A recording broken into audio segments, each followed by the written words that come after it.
Hallelujah. ನನ್ನ ದೇವರು ಒಳ್ಳೆಯವರಾಗಿದ್ದಾರೆ. Hallelujah. ಎಷ್ಟು ಜನ ನಂಬ್ತಾರೆ ದೇವರು ಒಳ್ಳೆಯವರಾಗಿದ್ದಾರೆ? ಇನ್ನು ಜೋರಾಗಿ ದೇವರು ಒಳ್ಳೆಯವರಾಗಿದ್ದಾರೆ.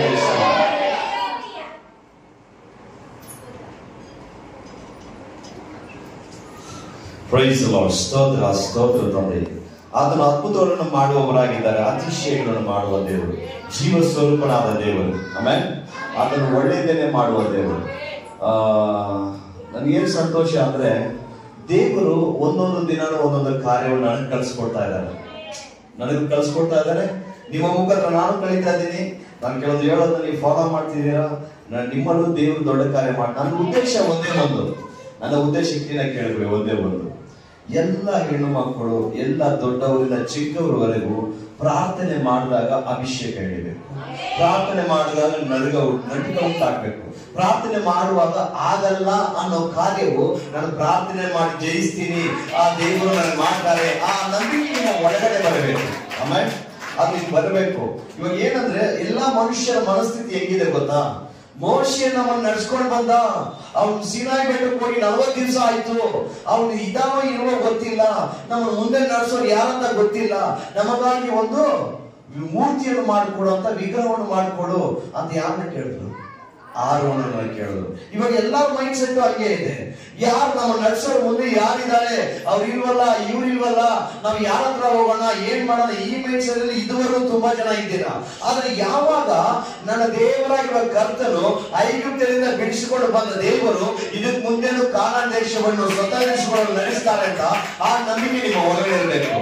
ಆಮೇಲೆ ನಾನು ಕಿತ್ಕೊಂಡ್ಬಿಡ್ತೀನಿ. ಅದು ಬೇಕಾ ಬೇಡವಾ? ಆಮೇಲೆ ಹಾಗಾದ್ರೆ ನಮ್ಮ ಒಂದು ದೃಷ್ಟಿ ಯಾರ ಮೇಲೆ? ಲಾಸ್ಟ್ ಟೈಮ್ ನಾನು ನೋಡಿದ್ರೆ ಏನ್ ವಾಕ್ಯ ನೋಡಿದ್ರೆ?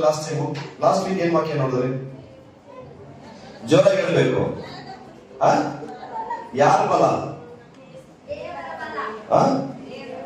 ದೇವರ ಬಲದ ಕುರಿತು ನೋಡಿದ್ರಿ. ಹಾಗಾದ್ರೆ ಈ ವಾರದಲ್ಲಿ ಚೇಂಜಸ್ ಏನಿತ್ತು? ನಿಮ್ಮ ಪ್ರೇಯರ್ ಚೇಂಜಸ್ ಏನಿತ್ತು? ನೀವು ಪ್ರಾರ್ಥನೆ ಹೇಗಿತ್ತು? ಒಂದು ಹೋರಾಟ ಬಂದಿರುವ ಸಮಸ್ಯೆ ಬಂದಿಲ್ಲ ಬಿಡಿ, ಬರಲ್ಲ. ಈ ದೇವ್ರ ಮಕ್ಕಳು ನೀವು ಬರಲ್ಲ. ಇಷ್ಟು ನಾನು ಬರಲ್ಲ ಬಂದ್ರು ನೀವು ಯಾವ ರೀತಿಯಾಗಿ ಪ್ರಾರ್ಥನೆ ಮಾಡ್ತಿದ್ರಿ? ಬಿಡ್ತೀರಾ? ಬಿಡಬಾರ್ದು. ನೋವು ಜಾಸ್ತಿ ಆಗುತ್ತೆ, ಕಷ್ಟ ಜಾಸ್ತಿ ಆಗುತ್ತೆ, ದುಃಖ ಜಾಸ್ತಿ ಆಗುತ್ತೆ. ಅವರು ಅಷ್ಟು ಹೋರಾಟರು ಏಸಪ್ಪ ಅಂತ ಕಿಚ್ತಾರೆ. ನಾನು ಫೋನಲ್ಲಿ ಕೇಳ್ತಾನೆ ಇದ್ದೀನಿ. ನಾನು ಅವ್ರು ಪ್ರೇಯರ್ ಮಾಡಕ್ ಬಿಟ್ಬಿಡ್ತೀನಿ. ನಾನು ಇವಾಗೆಲ್ಲ ಏನ್ ಮಾಡ್ತೀನಿ ಅಂದ್ರೆ ಅವ್ರು ಪ್ರೇಯರ್ ಮಾಡಿ ಬ್ರದರ್ ಅಂತ ಸೈಲೆಂಟ್ ಆಗಿ ಇಟ್ಟಿರ್ತೀನಿ. ಅವ್ರು ಮಾಡ್ಲಿ ಅಂತ. ಅವ್ರ ಕೈ ಇಟ್ಟು ಪ್ರೇಯರ್ ಮಾಡಿ ಬರ್ತಾ ಇದೆ, ದುರಾತ್ಮ ಓಡ್ತಾ ಇದ್ರೆ ನಿಮ್ ಕೈಯಲ್ಲಿ ಆಗಲ್ವಾ? ನಿಮ್ ಕೈಯಲ್ಲಿ ಆಗಲ್ವಾ? ಕೆಲಸ ಆಯ್ತಾ? ಬಲು ಆಗುತ್ತಾ? ಆಗಲ್ವಾ? ಹಾಗೇ ಆಗುತ್ತೆ. ಆ ನಂಬಿಕೆ, ಆತ್ಮವಿಶ್ವಾಸ ನಿಮಗಿರ್ಬೇಕು. ಆ ಒಂದು ಧೈರ್ಯ ನಿಮಗಿರ್ಬೇಕು. ಇನ್ನೊಂದು ಕಡೆ ಒಂದು ಭಯ ಬೇರೆ ಇದೆ. ಏನು ಭಯ ಅಂದ್ರೆ ಇಬ್ರು ಇರ್ತಾರೆ. ಸರಿ ಬೇಡ ಬಿಡಿ, ಅದು ನೆಕ್ಸ್ಟ್ ವೀಕ್ ಅಲ್ಲಿ ಇರ್ತೀನಿ. ಆಮೇಲೆ ನಿಮ್ಗೆ ಸ್ವಾರಸ್ಯ ಹೋಗ್ಬಿಡುತ್ತೆ. ನೆಕ್ಸ್ಟ್ ಟೈಮ್ ಮೆಸೇಜ್ ಕೊಡುವಾಗ ಹೇಳಿದ್ರೆ ಅದು ಕರೆಕ್ಟ್ ಆಗಿರುತ್ತೆ.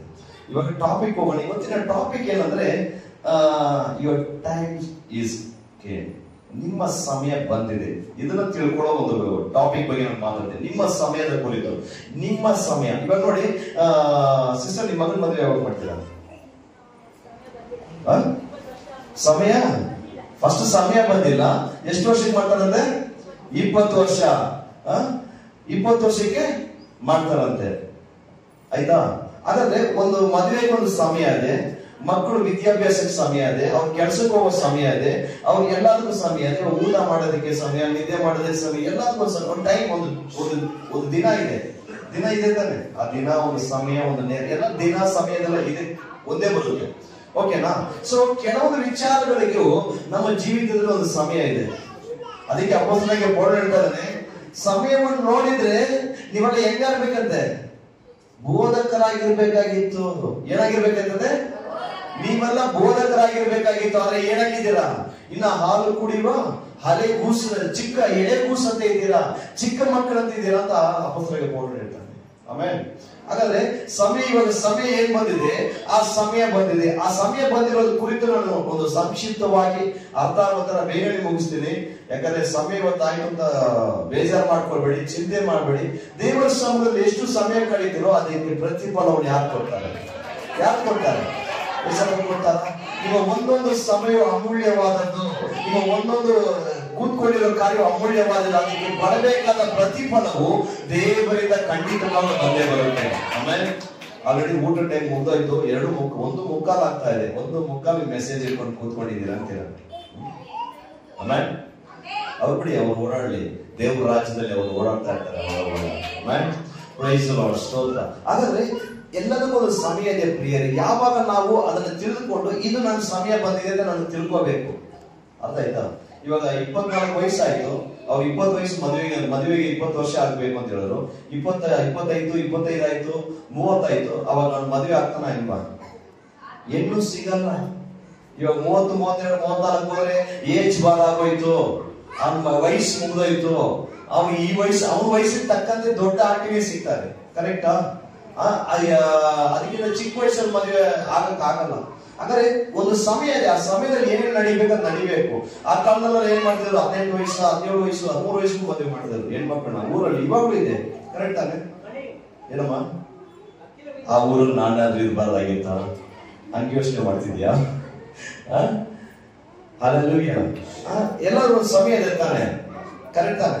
ಹಾಗಾದ್ರೆ ನಮ್ಮ ಜೀವಿತದಲ್ಲಿ, ನನ್ನ ಪರ್ಸನಲ್ ಲೈಫ್ ಅಲ್ಲಿ, ನನ್ನ ಒಂದು ಜೀವಿತದಲ್ಲಿ ನನ್ನ ಸಮಯ ಏನಾಗಿದೆ, ನಾನು ಇವಾಗ ಏನ್ ಮಾಡಕ್ಕಿದ್ದೀನಿ, ನನ್ನಲ್ಲಿ ಏನ್ ಬೇಕು, ಅದನ್ನ ನಾನು ಹೆಂಗೆ ಉಪಯೋಗಿಸಬೇಕು, ಇದನ್ನ ನಾನು ಸಂಕ್ಷಿಪ್ತವಾಗಿ ನಾನು ಹೇಳಿ ಮುಗಿಸ್ತೇನೆ.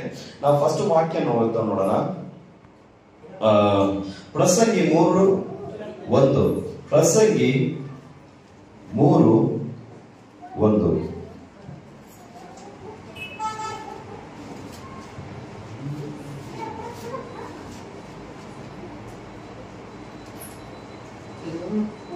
ಬೇಗ ಪ್ರಸಂಗಿ 3:1. ಪ್ರತಿಯೊಂದು ಕಾರ್ಯಕ್ಕೂ ಕಾಲವು ಕ್ಲುಪ್ತವಾಗಿದೆ. ಆಕಾಶದ ಕೆಳಗೆ ನಡೆಯುವ ಒಂದೊಂದು ಕೆಲಸಕ್ಕೂ ತಕ್ಕ ಸಮಯ ಉಂಟು. ಹಲ್ಲೆಲೂಯಾ. ಭೂಮಿಯ ಕೆಳಗಡೆ, ಆಕಾಶದಲ್ಲಾಗಲಿ ಭೂಮಿಯ ಕೆಳಗಡೆ ಆಗಲಿ ಎಲ್ಲದಕ್ಕೂ ಒಂದು ಸಮಯ ಇದೆ. ಮನುಷ್ಯನಿಗಾಗಲಿ ಪ್ರಾಣಿಗಳಿಗಾಗಲಿ ಎಲ್ಲದಕ್ಕೂ ಒಂದು ಸಮಯ ಇದೆ. ಆ ತಕ್ಕ ಸಮಯದಲ್ಲಿ ನಾವು ಏನ್ ಮಾಡ್ಬೇಕು? ಅದನ್ನು ತಿಳಿದುಕೊಳ್ಳಬೇಕು. ಹಾಗಾದ್ರೆ ಆ ಸಮಯ ಇವಾಗ ನೋಡಿ, ಒಂದು ತಿಳ್ಕೊಳ್ಳಿ. ಇರುವೆ ಕೂಡ ಏನ್ ಮಾಡುತ್ತಂದ್ರೆ ತನ್ನ ಒಂದು ಎಲ್ಲಾ ಕಾರ್ಯಗಳು ತಿಳಿದಿರುತ್ತೆ. ಯಾವುದು ಚಳಿಗಾಲ, ಮಳೆಗಾಲ, ಯಾವ್ಯಾವ ಕಾಲದಲ್ಲಿ ನಾನು ಆಹಾರವನ್ನು ಶೇಖರಣೆ ಮಾಡ್ಕೊಳ್ಬೇಕು, ಅದು ವಾಕ್ಯದಲ್ಲಿದೆ. ಮತ್ತಾಯ ಬಳಸುವಾಗ್ತೇನೆ ಯಾವ್ಯಾವ ಟೈಮಲ್ಲಿ ಏನೇನ್ ಮಾಡ್ಬೇಕು ಎಲ್ಲವನ್ನು ತಿಳ್ಕೊಂಡಿದೆ. ಒಂದು ಚಿಕ್ಕ ಒಂದು ಜೀವಿಗೆ ತಿಳ್ಕೊಂಡಿದೆ. ಆದ್ರೆ ನರಮನುಷ್ಯನಾದ ನಾವು ಯಾವ ಸಮಯದಲ್ಲಿ ಏನನ್ನ ಹೊಂದಿಕೊಳ್ಬೇಕು, ಯಾವ ರೀತಿಯನ್ನು ಜೀವಿಸಬೇಕು, ಯಾವ ರೀತಿ ಪ್ರವರ್ತಿಸಬೇಕು, ಅದು ಯೋಚನೆ ಇಲ್ಲ. ಮದುವೆ ಆಯ್ತು, ಮಕ್ಕಳಾಯ್ತು, ಮಕ್ಕಳಾಯ್ತು, ಮೊಮ್ಮಕ್ಕಳಾಯ್ತು, ಲಾಸ್ಟ್ ಏನ್ ಹೇಳ್ತಾರೆ? ಸತ್ರೆ ಸಾಕು, ಮುಗಿದೋಯ್ತು, ಎಲ್ಲ ಮುಗೀತು. ಇನ್ನೇನು ಒಂದೇ ಒಂದು ಬ್ಯಾಲೆನ್ಸ್ ಇರೋದು, ನಮ್ಮನ್ನ ಎತ್ತಾಕ್ಬಿಟ್ರೆ ಸಾಕಪ್ಪ, ದೇವ್ರಿಗೆ ಚೆನ್ನಾಗಿಟ್ಟು ಏನ್ ಗಣದಾರಿ ಕೆಲಸ ಮಾಡಿದೀರ ಅಂತ ಎತ್ತಾಕಣ. ನಿಮ್ಗೆ ಹೇಳಿ ಏನ್ ಮಾಡಿದೀರ ಅಂತ ಒಂದು ಮಾತ್ರ ಇರ್ಬೇಕು ಯೋಚನೆ. ನನ್ನ ದೇವರಾಗಿರುವ ಕರ್ತನಲ್ಲಿ ನನಗೆ 80 ವಯಸ್ಸಾಗ್ತಾ ಇದೆ, 90 ನನಗಲ್ಲ, ಒಂದು ಉದಾಹರಣೆ ಹೇಳ್ತಾ ಇದೆ. 80 ವಯಸ್ಸಾಗ್ತಾ ಇದೆ, 90 ವಯಸ್ಸಾಗ್ತಿದೆ. ಇವತ್ತು ನಾನು ಬದುಕಿದ್ದೀನಂದ್ರೆ ಅಪ್ಪ ನಾನು ಯಾರ ಹತ್ರ ಮಾತಾಡಬೇಕು, ನೀನು ನಾಮ ಮಹಿಮೆ ಪಡಿಸ್ಬೇಕು, ನನ್ನೊಂದಿಗೆ ಮಾತಾಡು, ಏನ್ ಚಿತ್ತ ಇದೆ, ಏನ್ ಕಾರ್ಯ ಇದೆ ಅಂತ ದಾಹ ಉಳ್ಳವರಾಗಿರ್ಬೇಕು. ಆಮೇಲೆ ಕರೆಕ್ಟಾ? ಆಮೇಲೆ ಹಲ್ಲೆಲೂಯಾ. ಹಾಗಾದ್ರೆ ದೇವರ ಮಕ್ಕಳೇ, ಈಗ ನಾನು ಹೇಳ್ತಿರೋ ಸಮಯವು ನಿನಗೆ ಸಮೀಪವಾಗಿದೆ. ಇದು ಯಾವ ಸಮಯ? ಇದು ಯಾವ ಕಾಲ? ಅಂತ್ಯಕಾಲ, ಕಡೆ ಕಾಲ. ಹಾಗಾದ್ರೆ ಸಮಯ ಬಂದಿದೆ ತಾನೆ? ಏನ್ ಸಮಯ ಬಂದಿದೆ?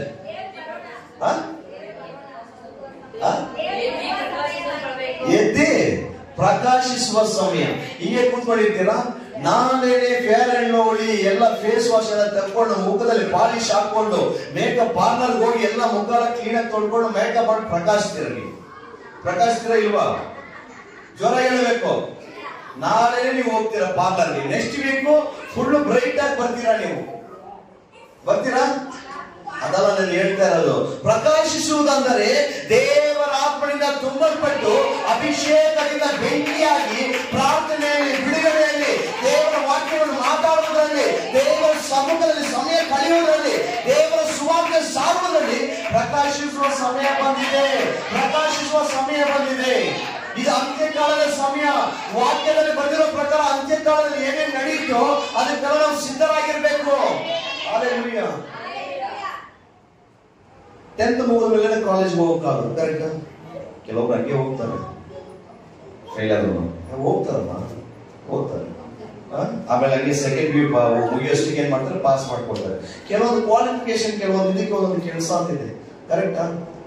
10th ಓದೋರ್ನ ಡಿಗ್ರಿ ಕೆಲಸ ಮಾಡೋರಿಗೆ ಇಲ್ಲ ಬೇರೆ ಕೆಲಸ ಮಾಡೋರಿಗೆ ಕೊಡ್ತಾರ ಹೇಳಿ? ಇಲ್ಲಲ್ಲ, ಇದು IAS ಅಧಿಕಾರಿ ಸ್ಥಾನದಲ್ಲಿ 10ನೇ ಕ್ಲಾಸ್ ಓದೋರು ಕರ್ಕೊಂಡೋಗಿ ಇರ್ತಾರ? ಇಲ್ಲಲ್ಲ. ಯಾಕೆ ಹೇಳಿ?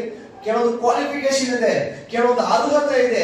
ನನಗೆ ದೇವರೇ ನಿನ್ನ ಒಂದು ಜೀವಿತ, ನಿನ್ನ ಒಂದು ಸಮ್ಮುಖದ ಏನು ಅರ್ಹತೆ ಇದೆ, ಆ ಕ್ವಾಲಿಫಿಕೇಶನ್ ಏನಿದೆ, ನಾನು ಏನ್ ಮಾಡ್ಬೇಕು ನೋಡಿ. ಒಂದು ಕ್ಲೀನಾಗಿ ಉದಾಹರಣೆ ಹೇಳ್ತೀನಿ. ದೇವರ ಬಳಿಯಲ್ಲಿ ಕೆಲವರು ದೂತರು ಆರಾಧನೆ ಮಾಡ್ತಾ ಇರ್ತಾರೆ. ಎಲಿಯನ್ ಏನ್ ಮಾಡ್ತಾ ಇದ್ದಾನೆ, ದೈವ ಬೆಂಕಿನ ಸುಡ್ತಾ ಇದ್ದಾನೆ, ಆಕಾಶವನ್ನು ಕಟ್ತಾ ಇದ್ದಾನೆ. ಅದನ್ನು ಏನ್ ಹೇಳ್ತಾ ಇದ್ದಾನೆ ಅದೆಲ್ಲ ನಡೀತಾ ಇದೆ. ಆತನ ಒಂದು ಯುದ್ಧ ವೀರನಾಗಿ ದೇವರ ಸಮ್ಮುಖದಲ್ಲಿ ಅಭಿಷೇಕವಾಗಿದ್ದನು. ಯೋಹಾನನು ಏನ್ ಮಾಡ್ದ, ಸುವಾರ್ತೆ ಸಾರ್ತಿದ್ದ, ಎಲ್ಲ ದೀಕ್ಷಾ ಸ್ಥಾನ ತೆಗೆದುಕೊಡ್ತಿದ್ದ, ಎಲ್ಲ ಇದು ಮಾಡ್ತಾರೆ. ಯೇಸು ಕ್ರಿಸ್ತನ ಬಂದ್ರು, ಬಿಡುಗಡೆ ಮಾಡಿದ್ರು, ಅದ್ಭುತ ಮಾಡಿದ್ರು, ಎಲ್ಲ ಅಭಿಷೇಕಗಳು ಮಾಡಿದ್ರು. ಅಪೊಸ್ತಲರು ಅಷ್ಟೇ. ಅಪೊಸ್ತಲರಿಗೆ ಅವರು ಏನ್ ಮಾಡಿದ್ರು ಅಂದ್ರೆ, ಬಿಡುಗಡೆ ಒಬ್ರು ಮಾಡಿದ್ರು, ಒಬ್ರು ಸುವಾರ್ತೆ ಸಾರಿದ್ರು, ಒಬ್ರು ತುಂಬಾ ಹೊತ್ತು ಪ್ರಾರ್ಥನೆ ಮಾಡಿದ್ರು. ಪೌಲನು ಆ ಒಂದು ಕಾಲದಲ್ಲಿದ್ದಾಗ ಅಲ್ಲಿ ಅವರ ಒಂದು ಶಿಷ್ಯರು ಏನ್ ಮಾಡಿದ್ರು, ಮಂಟಪದಲ್ಲಿ ಪ್ರಾರ್ಥನೆ ಮಾಡ್ತಾ ಇದ್ರು. ಹಾಗಾದ್ರೆ ಒಬ್ಬೊಬ್ಬರಿಗೆ ಒಂದೊಂದು ವಾರ ಇದೆ, ಒಬ್ಬೊಬ್ಬರಿಗೆ ಒಂದು ಕಾಲ್ ಇದೆ, ಒಬ್ಬೊಬ್ಬರಿಗೆ ಒಂದು ಅಭಿಷೇಕ ಇದೆ.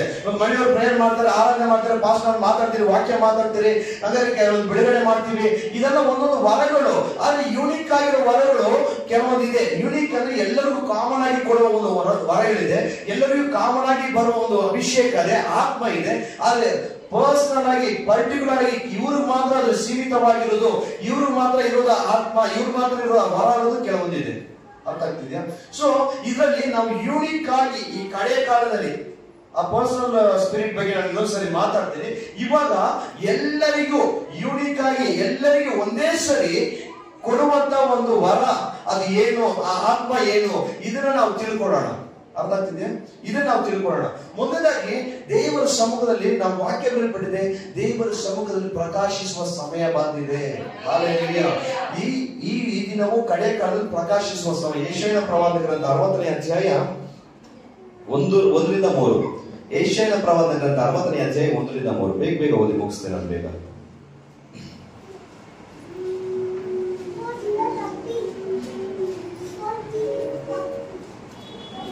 ಏಳು ಪ್ರಕಾಶಿಸು, ನಿನಗೆ ಬೆಳಕು ಬಂದು. ಏಳು ಪ್ರಕಾಶಿಸು, ನಿನಗೆ ಬೆಳಕು ಬಂದು. ಯೆಹೋವನ ತೇಜಸ್ಸು ನಿನ್ನ ಮೇಲೆ ಉದಯಿಸಿದೆ. ಈಗೋ ಭೂಮಿಯನ್ನು ಏನಂತೆ, ಕಡೆ ಕಾಲ ಆಗ್ತಾ ಇದೆ. ಈಗೋ ಕಾರ್ಗತ್ತಲು ಭೂಮಿಯನ್ನು ಆವರಿಸಿದೆ. ಕಾರ್ಗತ್ತಲು ಅಂದ್ರೇನು? ಅಲ್ಲಿ ಹೋರಾಟಗಳು, ಯುದ್ಧಗಳು, ಅಲ್ಲಿನ ಒಂದು ಪ್ರಕೃತಿ ವಿಕೋಪ ಉಂಟಾಗ್ತಾ ಇದೆ, ಭೂಕಂಪ ಆಗ್ತಾ ಇದೆ, ಮಳೆ ಬರ್ತದೆ, ಎಷ್ಟು ಹಾನಿ ಆಗ್ತದೆ, ಎಷ್ಟು ಜನ ಸಾಯ್ತಾ ಇದ್ದಾರೆ. ಈ ಕಾರ್ಗತ್ತಲು ಅಂದ್ರೆ ಮರಣದ ಒಂದು ಅಧಿಕಾರಿ. ಕಾರ್ಗತ್ತಲು ಬರ್ತಾ ಇದೆ. ಯಾವ ಮುಚ್ಚಿದೆ?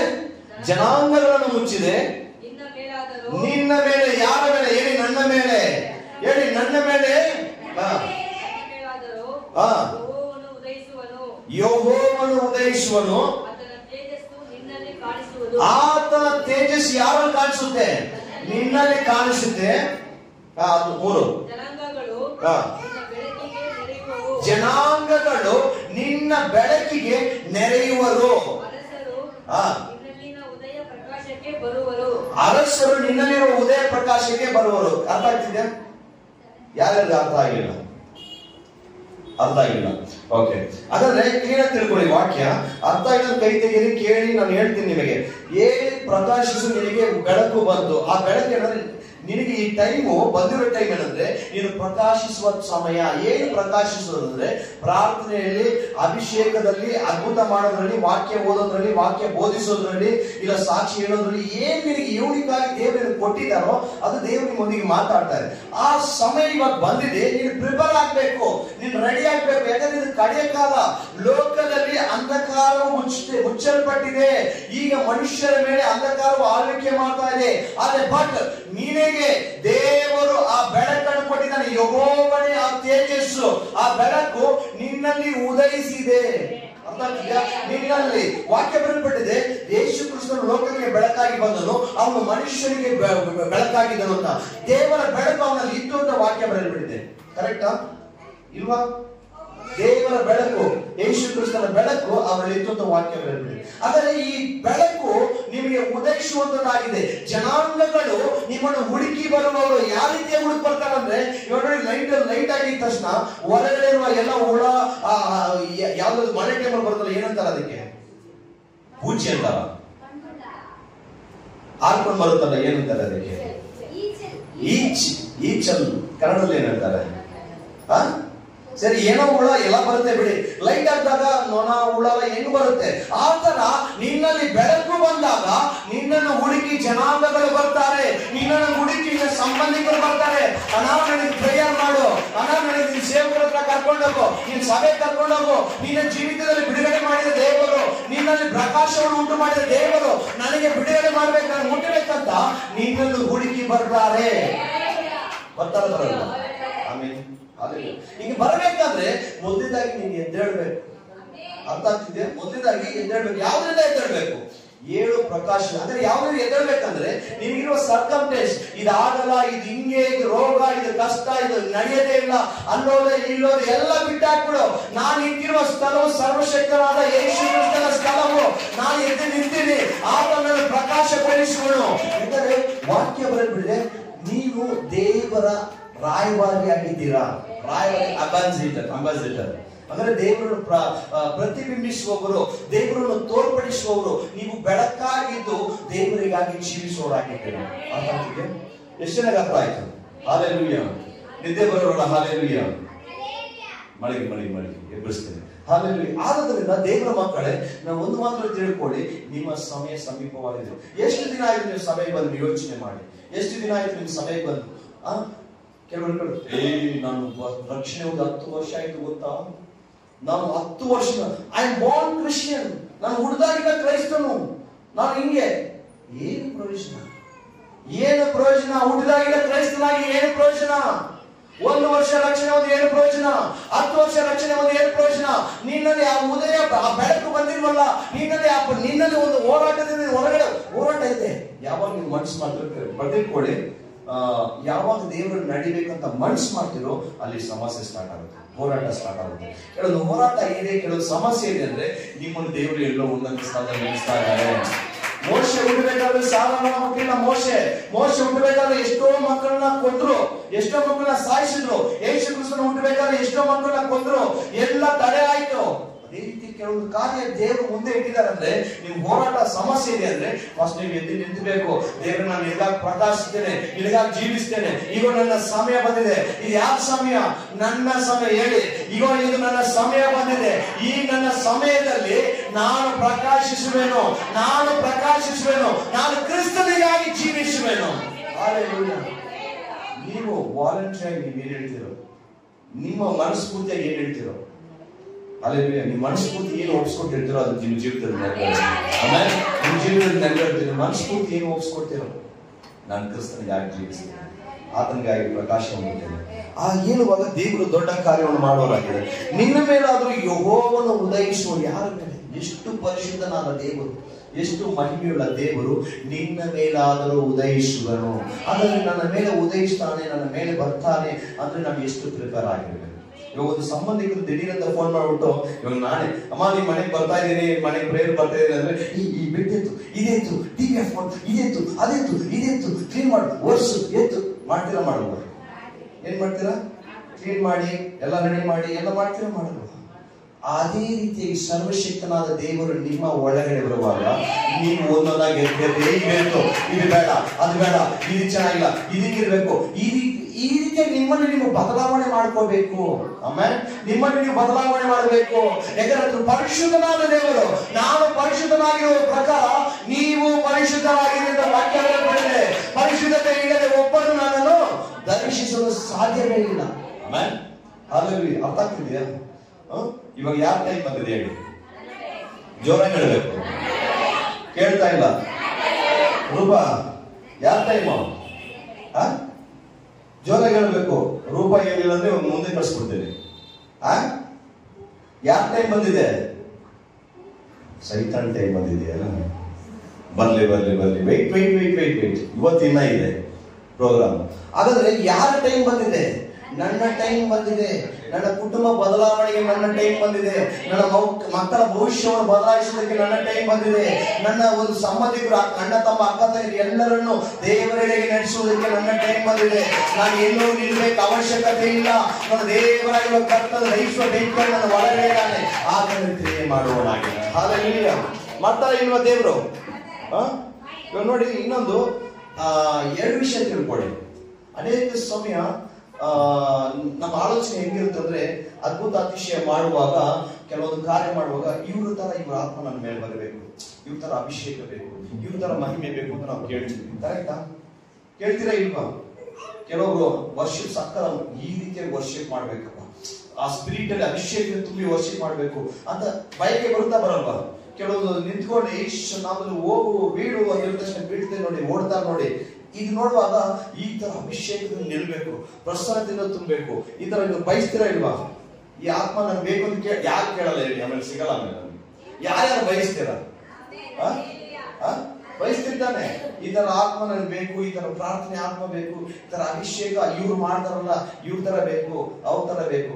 ಎಷ್ಟು ಜನ ಬಯಸ್ತಾರ? ಕ್ಲೀನ ಕೈ ಇರ್ಬೇಕು ನನಗೆ ಇದೆ ಇದೆ ಹಂಗೆ ಕೇಳ್ಬೇಕಾ? ಕೇಳಬಾರ್ದು, ಯಾವತ್ತೇ ಕೇಳಬಾರ್ದು. ನಾವು ಕೇಳುವ ಒಂದೇ ಒಂದು ಆತ್ಮ ಯಾರಾಗಿರ್ಬೇಕು? ದೇವರ ಆತ್ಮನಾಗಿರ್ಬೇಕು. ಯಾಕಂದ್ರೆ ನನಗೆ ಇಷ್ಟೇ ತಗೊಳ್ಳಿ, ಇದು ಒಂದ ಕಿತ್ತಿಂಗ್ ಕೊಟ್ಟಿದ್ದಾರೆ ಆಯ್ತಾ. ನನಗೆ ಒಂದು ಚಿಕ್ಕ ಒಂದು ವಿಷಯ ಕಿತ್ಕೊಟ್ಟಿದ್ದಾರೆ. ಯಾವುದು? ಬಿಡುಗಡೆ ಮಾಡೋದು, ವಾಕ್ಯ ಮಾತಾಡೋದು, ಏನೋ ಒಂದು ಪ್ರವಾದನೆ, ಏನೋ ಒಂದು ಚಿಕ್ಕದಾಗಿ ಕಿತ್ಕೊಟ್ಟಿದ್ದಾರೆ. ಆದ್ರೆ ಆ ಆತ್ಮನ ನಿಮ್ಮ ಒಳಗಡೆ ಬರುವಾಗ ಅದು ಒಂದು ಆ ಲೆಕ್ಕವಿಲ್ಲದಷ್ಟು ಸಮುದ್ರದಷ್ಟು ಎಷ್ಟಾಗಿರುತ್ತೆ? ಜಾಸ್ತಿ ಆಗಿರುತ್ತೆ. ಇವಾಗ ಜಾಸ್ತಿ ಬೇಕಾ ಕಡಿಮೆ ಬೇಕಾ? ನೀವು ನಿಮ್ ಮೈಂಡ್ ಸೆಟ್ ಇವಾಗ ಎಲ್ಲಿದೆ?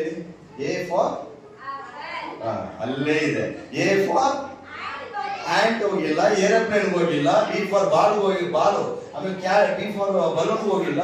ಅಂದ್ರೆ ನಿಮ್ಮ ಮನಸ್ಥಿತಿ ಅಲ್ಲೇ ಐತೆ. ಏನಂದ್ರೆ ಪ್ರೇಯರು ಇದು ಯೂನಿಕ್ ಆಗಿ ಕೇಳ್ತಿದ್ರೆ ಎಲ್ಲಾರು ಒಂದೇ. ನೀವು ಕೇಳೋ ಯೋಚನೆ ಹೆಂಗಿರ್ಬೇಕು ಅಂತ ಇವಾಗ ದೇವ್ರು ಹೇಳಿದ್ದಾರೆ. ಅಂತ್ಯಕಾಲ ಸಮಯ ಬಂದಿದೆ. ಕ್ಲೀನಾಗಿ ಅರ್ಥ ಮಾಡ್ಕೊಂಡು ತಿರುಗಿ ಹೇಳ್ತಿದ್ದೀನಿ. ಇದು ಕಡೆಯ ಕಾಲ, ಸಮಯ ಬಂದಿದೆ. ಈ ಸಮಯದಲ್ಲಿ ದೇವರಾತ್ಮ ನಿಮ್ಮ ಮೇಲೆ ಸುರಿಸ್ತಾರೆ. ಆತ್ಮನಿಂದ ನೀವು ಬಯಸುವ ಕಾರ್ಯ ಏನು? ಇಷ್ಟೇ. ಆತ್ಮದಿಂದ ಬಯಸುವ ಕಾರ್ಯ ಏನು? ಅನ್ಲಿಮಿಟೆಡ್ ಆಗಿ ನೀನು ನನ್ನ ಆಳ್ವಿಕೆ ಮಾಡು. ನಿನ್ನ ಚಿಂತ ಏನಿದೆಯೋ ಅದು ಏನೇ ಆಗಿರಲಿ, ಯಾವ ವಿಚಾರವನ್ನು ಕೇಳಬೇಡಿ, ಯಾವ ವಿಚಾರವನ್ನು ಕೇಳಿ. ನನ್ಗೆ ಬೇಕಾಗಿರೋದು ಒಂದೇ ಒಂದು, ದೇವರ ಆತ್ಮನೇ ನೀನು ನನ್ನ ಮೇಲೆ ಆಳ್ವಿಕೆ ಮಾಡು, ದೇವರ ಆತ್ಮ ನೀನು ನನ್ನ ಮೇಲೆ ಆಳ್ವಿಕೆ ಮಾಡು. ಯಾಕಂದ್ರೆ ಕೆಲವೊಬ್ರು ಒಂದೊಂದು ಮನಸ್ಥಿತಿ ಒಂದೊಂದು ತರ ಇರುತ್ತೆ. ಇವಾಗ ನೋಡಿ, ನಾನು ಉದಾಹರಣೆ ಹೇಳ್ತೀನಿ. ಎಲಿಯನ್ನು ತೆಗೆದುಕೊಳ್ಳಲ್ಪಡಬೇಕು. ಅವನೇನ್ ಮಾಡ್ಬೇಕು? ಅವರ ಸಮಯ ಮುಗೀತಾ ಇದೆ. ಎಲಿಯ ಪ್ರವಾದಿಯಾದ ಅವರ ಸಮಯ ಮುಗೀತಾ ಇದೆ. ಅವರ ಸಮಯ ಮುಗೀತಾ ಇರುವಾಗ ಅವರು ಜೀವಂತವಾಗಿ ತೆಗೆದುಕೊಳ್ಳಲ್ಪಡಬೇಕು. ಎಲಿಯನ್ನು ತೆಗೆದುಕೊಂಡ ಮೇಲೆ ಆತನ ನೆಕ್ಸ್ಟ್ ಎಲಿಷನ್, ಆತನ ಶಿಷ್ಯನ ಬರಬೇಕು. ಕರೆಕ್ಟಾ? ಅದನ್ನು ಎಲಿಯನ ಜೊತೆ ಸಂಚಾರ ಮಾಡ್ತಿರುವಾಗ ಎಲಿಯನು ಮಾಡುವ ಅದ್ಭುತಗಳು, ಅತಿಶಯಗಳನ್ನು ನೋಡ್ತಾ ಇದ್ದಾರೆ, ಎಲ್ಲ ಮಾಡ್ತಾ ಇದ್ದಾರೆ. ಆಗ ಏನ್ ಮಾಡ್ತಾರೆ? ಎಲಿಯನ ಬಳಿಗೆ ಎಲಿಷನು ಕೇಳ್ತಾನೆ, ನಾನು ಇವಾಗ ತೆಗೆದುಕೊಳ್ಳಲ್ಪಡ್ತೀನಿ, ನಾನು ಆಕಾಶಕ್ಕೆ ಪರಲೋಕಕ್ಕೆ ಒಯ್ಯಲ್ಪಡ್ತೀನಿ, ನನ್ನ ಸಮಯ ಮುಗೀತಾ ಇದೆ ಅಂತ ಕೇಳುವಾಗ ನೀನು ಏನ್ ಬೇಕು ಕೇಳು ಅಂತ ಕೇಳ್ತಾನೆ. ಆಗ ಎಲಿಷನ್ ಹೇಳ್ತಾನೆ, ನಿನ್ನ ಆತ್ಮದಲ್ಲಿ 2ರಷ್ಟು ನನಗೆ ಬೇಕು. ಏನು? ನಿನ್ನ ಆತ್ಮದಲ್ಲಿ. ಯಾರ ಆತ್ಮದಲ್ಲಿ? ಎಲಿಯನ ಆತ್ಮದಲ್ಲಿ. ಎಲಿಯನಿಗಿರುವ ಸ್ಪಿರಿಟ್ ಅಲ್ಲಿ ನನಗೆ ಅದಕ್ಕಿಂತ 2ರಷ್ಟು ನನಗೆ ಬೇಕು ಅಂತ ಕೇಳ್ತಾರೆ. ಅದಕ್ಕೆ ಎಲಿಯನ್ ಹೇಳ್ತಾನೆ, ಅಲ್ಪವಾಗಿರೋದನ್ನ ನೀವು ಕೇಳಿದ್ಯಾ? ಹಾಲೆಲೂಯಾ. ಇವಾಗ ಅರ್ಥ ಆಯ್ತಾ? ನಿಮ್ಗೆ ಅರ್ಥ ಆಯ್ತಾ? ಅರ್ಥ ಆಗಿಲ್ಲ? ಇನ್ನ ಅರ್ಥ ಆಗಿಲ್ಲ? ಇವಾಗ ಯಾರು ನನಗೆ ಈ ರೀತಿಯಾಗಿ ವರ ಬೇಕು, ಈ ರೀತಿಯಾಗಿ ಅಭಿಷೇಕ ಬೇಕು, ಈ ರೀತಿಯಾಗಿ ಅಭಿಷೇಕ ಬೇಕು ಅಂತ ನೀವು ಕೇಳ್ತಾ ಇದ್ದೀರೋ, ಒಬ್ರು ನೋಡಿ ಕೇಳ್ತಿರೋ, ಅವ್ರಿಗೆ ನಾನು ಹೇಳ್ತಾ ಇದ್ದೀನಿ, ಯೂನಿಕ್ ಆಗಿ ನಿಮ್ಗೆ ದೇವರು ಕೊಟ್ಟಿದ್ದಾರೆ, ಅದನ್ನು ಯೂಸ್ ಮಾಡಿ. ಅನ್ಲಿಮಿಟೆಡ್ ಆಗಿ ಯೇಸು ಕ್ರಿಸ್ತರು ನಿಮ್ಮಲ್ಲಿ ಬಂದಾಗ ನೀವು ಪ್ರವಾದನೆ ಮಾಡ್ತೀರಾ, ಬಿಡುಗಡೆ ಮಾಡ್ತೀರಾ, ಅಭಿಷೇಕದಿಂದ ತುಂಬ್ತೀರಾ, ದೇವರ ಸಮೂಹದಲ್ಲಿ ಅನ್ಯ ಭಾಷೆ ಮಾತಾಡ್ತೀರಾ, ಪ್ರಾರ್ಥನೆ ಅನ್ಲಿಮಿಟೆಡ್ ಆಗಿ ಮಾಡ್ತೀರಾ. ಅರ್ಥ ಆಗ್ತಿದ್ಯಾ? ಸೊ ಇವಾಗ ಎಲಿಯನು ಏನಿರೋಷ್ಟು ಕೇಳ್ತಾ ಇದ್ದಾನೆ ದೇವರ ಹತ್ರ.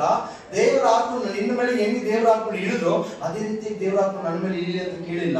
ಆತನಿಗೆ ಕೇಳಿದ್ದೇನೆ ಕೇಳ್ತಾರೆ ಅಂದ್ರೆ, ನಿನ್ನ ಮೇಲಿರುವ ಆತ್ಮದಂತೆ ಅದಕ್ಕಿಂತ 2ರಷ್ಟು ನನಗೆ ಬೇಕು. ವಾಕ್ಯ ಬೇಕು ಹೋಗಿ.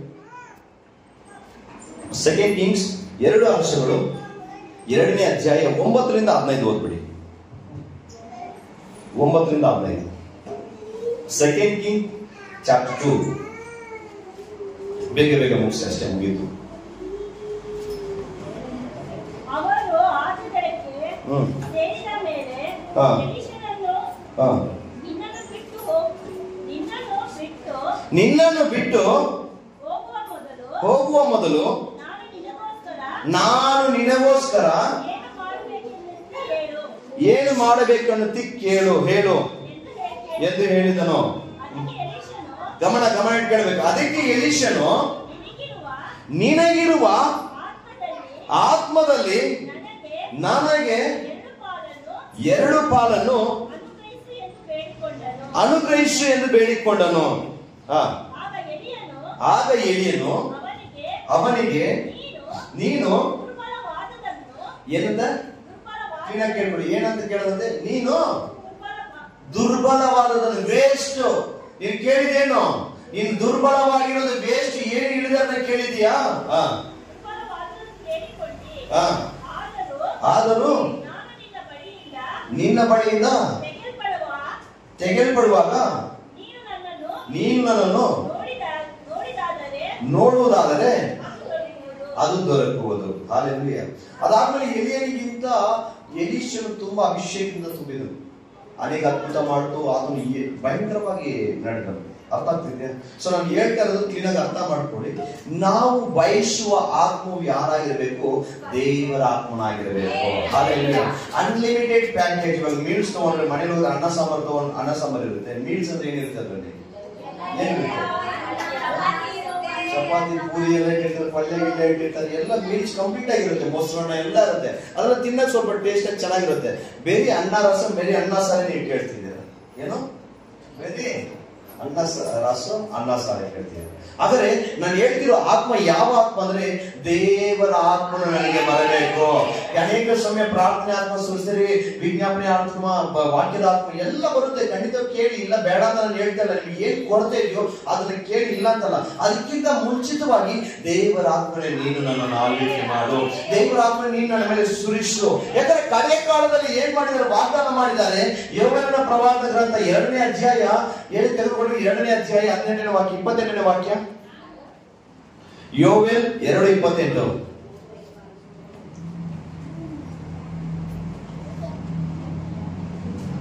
ಮುಗಿಸ್ತೇನೆ ಅಷ್ಟೇ. ತರುವಾಯ ನಾನು ಎಲ್ಲ ಮನುಷ್ಯರ ಮೇಲೆ ನನ್ನ ಆತ್ಮವನ್ನು ಕ್ಲೀನಾಗಿ ಕೇಳ್ಕೊಳ್ಳಿ. ತರುವಾಯ ನಾನು ಎಲ್ಲ ಮನುಷ್ಯರ ಮೇಲೆ ಯಾರ ಆತ್ಮವನ್ನು? ನನ್ನ ಆತ್ಮವನ್ನು ಯೇಸಪ್ಪನಾದ ನನ್ನ ಆತ್ಮವನ್ನು ಸುರಿಸುವೆನು. ನಿಮ್ಮಲ್ಲಿರುವ ಗಂಡಸರು ಹೆಂಗಸರು ಏನ್ ಮಾಡ್ತಾರಂತೆ? ಪ್ರವಾದಿಸುವರು.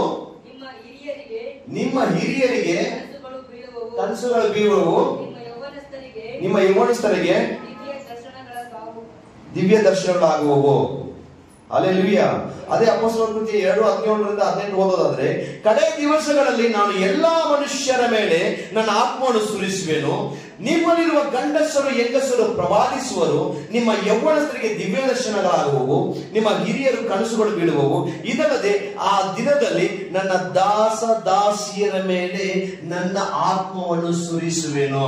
ಹಲ್ಲೆಲೂಯಾ. ನನ್ನ ದಾಸ ದಾಸಿಯರು ಯಾರು? ದೇವರಿಂದ ಕರೆಯಲ್ಪಟ್ಟ ನೀವೆಲ್ಲರೂ ಆತನ ದಾಸರಾಗಿದ್ದೀರಾ, ದಾಸಿಯಾಗಿದ್ದೀರಾ. ನಿಮ್ಮ ಮೇಲೆ ದೇವರ ಆತ್ಮವನ್ನು ಸುರಿಸಲ್ಪಡುವುದು. ಹಲ್ಲೆಲೂಯಾ. ಅಂತ್ಯ ಕಾಲದಲ್ಲಿ ನಾವು ಬಂದಿದ್ದೇವೆ. ಹಳೆಯ ಕಾಲದಲ್ಲಿ ಈ ಸಮಯ ಏನ್ ಸಮಯ ಗೊತ್ತಾ? ದೇವರ ಆತ್ಮವನ್ನು ಹೊಂದಿಕೊಳ್ಳುವ ಸಮಯ. ಈ ಸಮಯ ಬಂದಿದೆ. ದೇವರ ಆತ್ಮವನ್ನು ಹೊಂದಿಕೊಳ್ಳುವ ಸಮಯ. ಇನ್ನೂ ನಾವು ಹಿಂಗೆ ಇದ್ದರೆ, ಇನ್ನು ನಾವು ಇದೇ ರೀತಿ ಕೂತ್ಕೊಂಡ್ರೆ ಖಂಡಿತವಾಗಿ ಹೇಳ್ತೀನಿ ನೋಡಿ, ಇನ್ನು 70 ವಯಸ್ಸಲ್ಲ, ಎಷ್ಟೇ ವಯಸ್ಸಾಗಲಿ ನಾವು ಹಿಂಗೆ ಕೂತ್ಕೊಳ್ಬೇಕಾಗುತ್ತೆ. ನನ್ನ ಜೀವಿತದಲ್ಲಿ ನನಗೆ ಒಂದು ಸಮಯ ಬಂದಿದೆ. ನನ್ನ ಟೈಮ್ ಮುಗೀತು, ನನ್ನ ಟೈಮ್ ಬರ್ತಾ ಇದೆ. ಇವಾಗ ನಾನು ಅಭಿಷೇಕದಿಂದ ತುಂಬಲ್ಪಡೋ ಟೈಮು. ನಾನು ಇನ್ಮೇಲೆ ಉಪವಾಸ ಸ್ಟಾರ್ಟ್ ಮಾಡಬೇಕು, ಇನ್ಮೇಲೆ ಪ್ರಾರ್ಥನೆ ಸ್ಟಾರ್ಟ್ ಮಾಡಬೇಕು, ಇನ್ಮೇಲೆ ನನ್ನಲ್ಲಿ ಇದು ಚೇಂಜಸ್ ಆಗಬೇಕು ಅಂತ ನನ್ನನ್ನು ನಾನು ಡಿಸೈಡ್ ಮಾಡ್ಕೋಬೇಕೆ ಹೊರತು ನಾನು ಯಾರ ಹತ್ರ ಕೇಳಬಾರ್ದು. ಆಮೇಲೆ ಯಾರ ಹತ್ರ ಕೇಳಬಾರ್ದು. ಹೊಟ್ಟೆಶ್ವರ ಯಾರನ್ನ ಕೇಳ್ತೀರಾ? 2 ದಿನ ಬಂಧಿಸ್ಬಿಡ್ತೀನಿ, ರೂಮಲ್ಲಿ ಹಾಕ್ಬಿಡ್ತೀನಿ, ಏನು ಕೊಡಲ್ಲ. ನೀವು ಬಾಗಿಲು ತೆಗ್ದಿದ ತಕ್ಷಣ ಏನ್ ಮಾಡ್ತೀರಾ? ನಿಂತ್ಕೊಂಡು ಏನಪ್ಪ ಚೆನ್ನಾಗಿದ್ಯಪ್ಪ ನಮ್ಮ ಹೋಗಲೇ ಸೈಡ್ ತಂದ್ಬಿಟ್ಟು ಏನ್ ಮಾಡ್ತೀರಾ? ಫಸ್ಟ್ ಕಿಚನ್ ಹೋಗ್ತೀರಾ.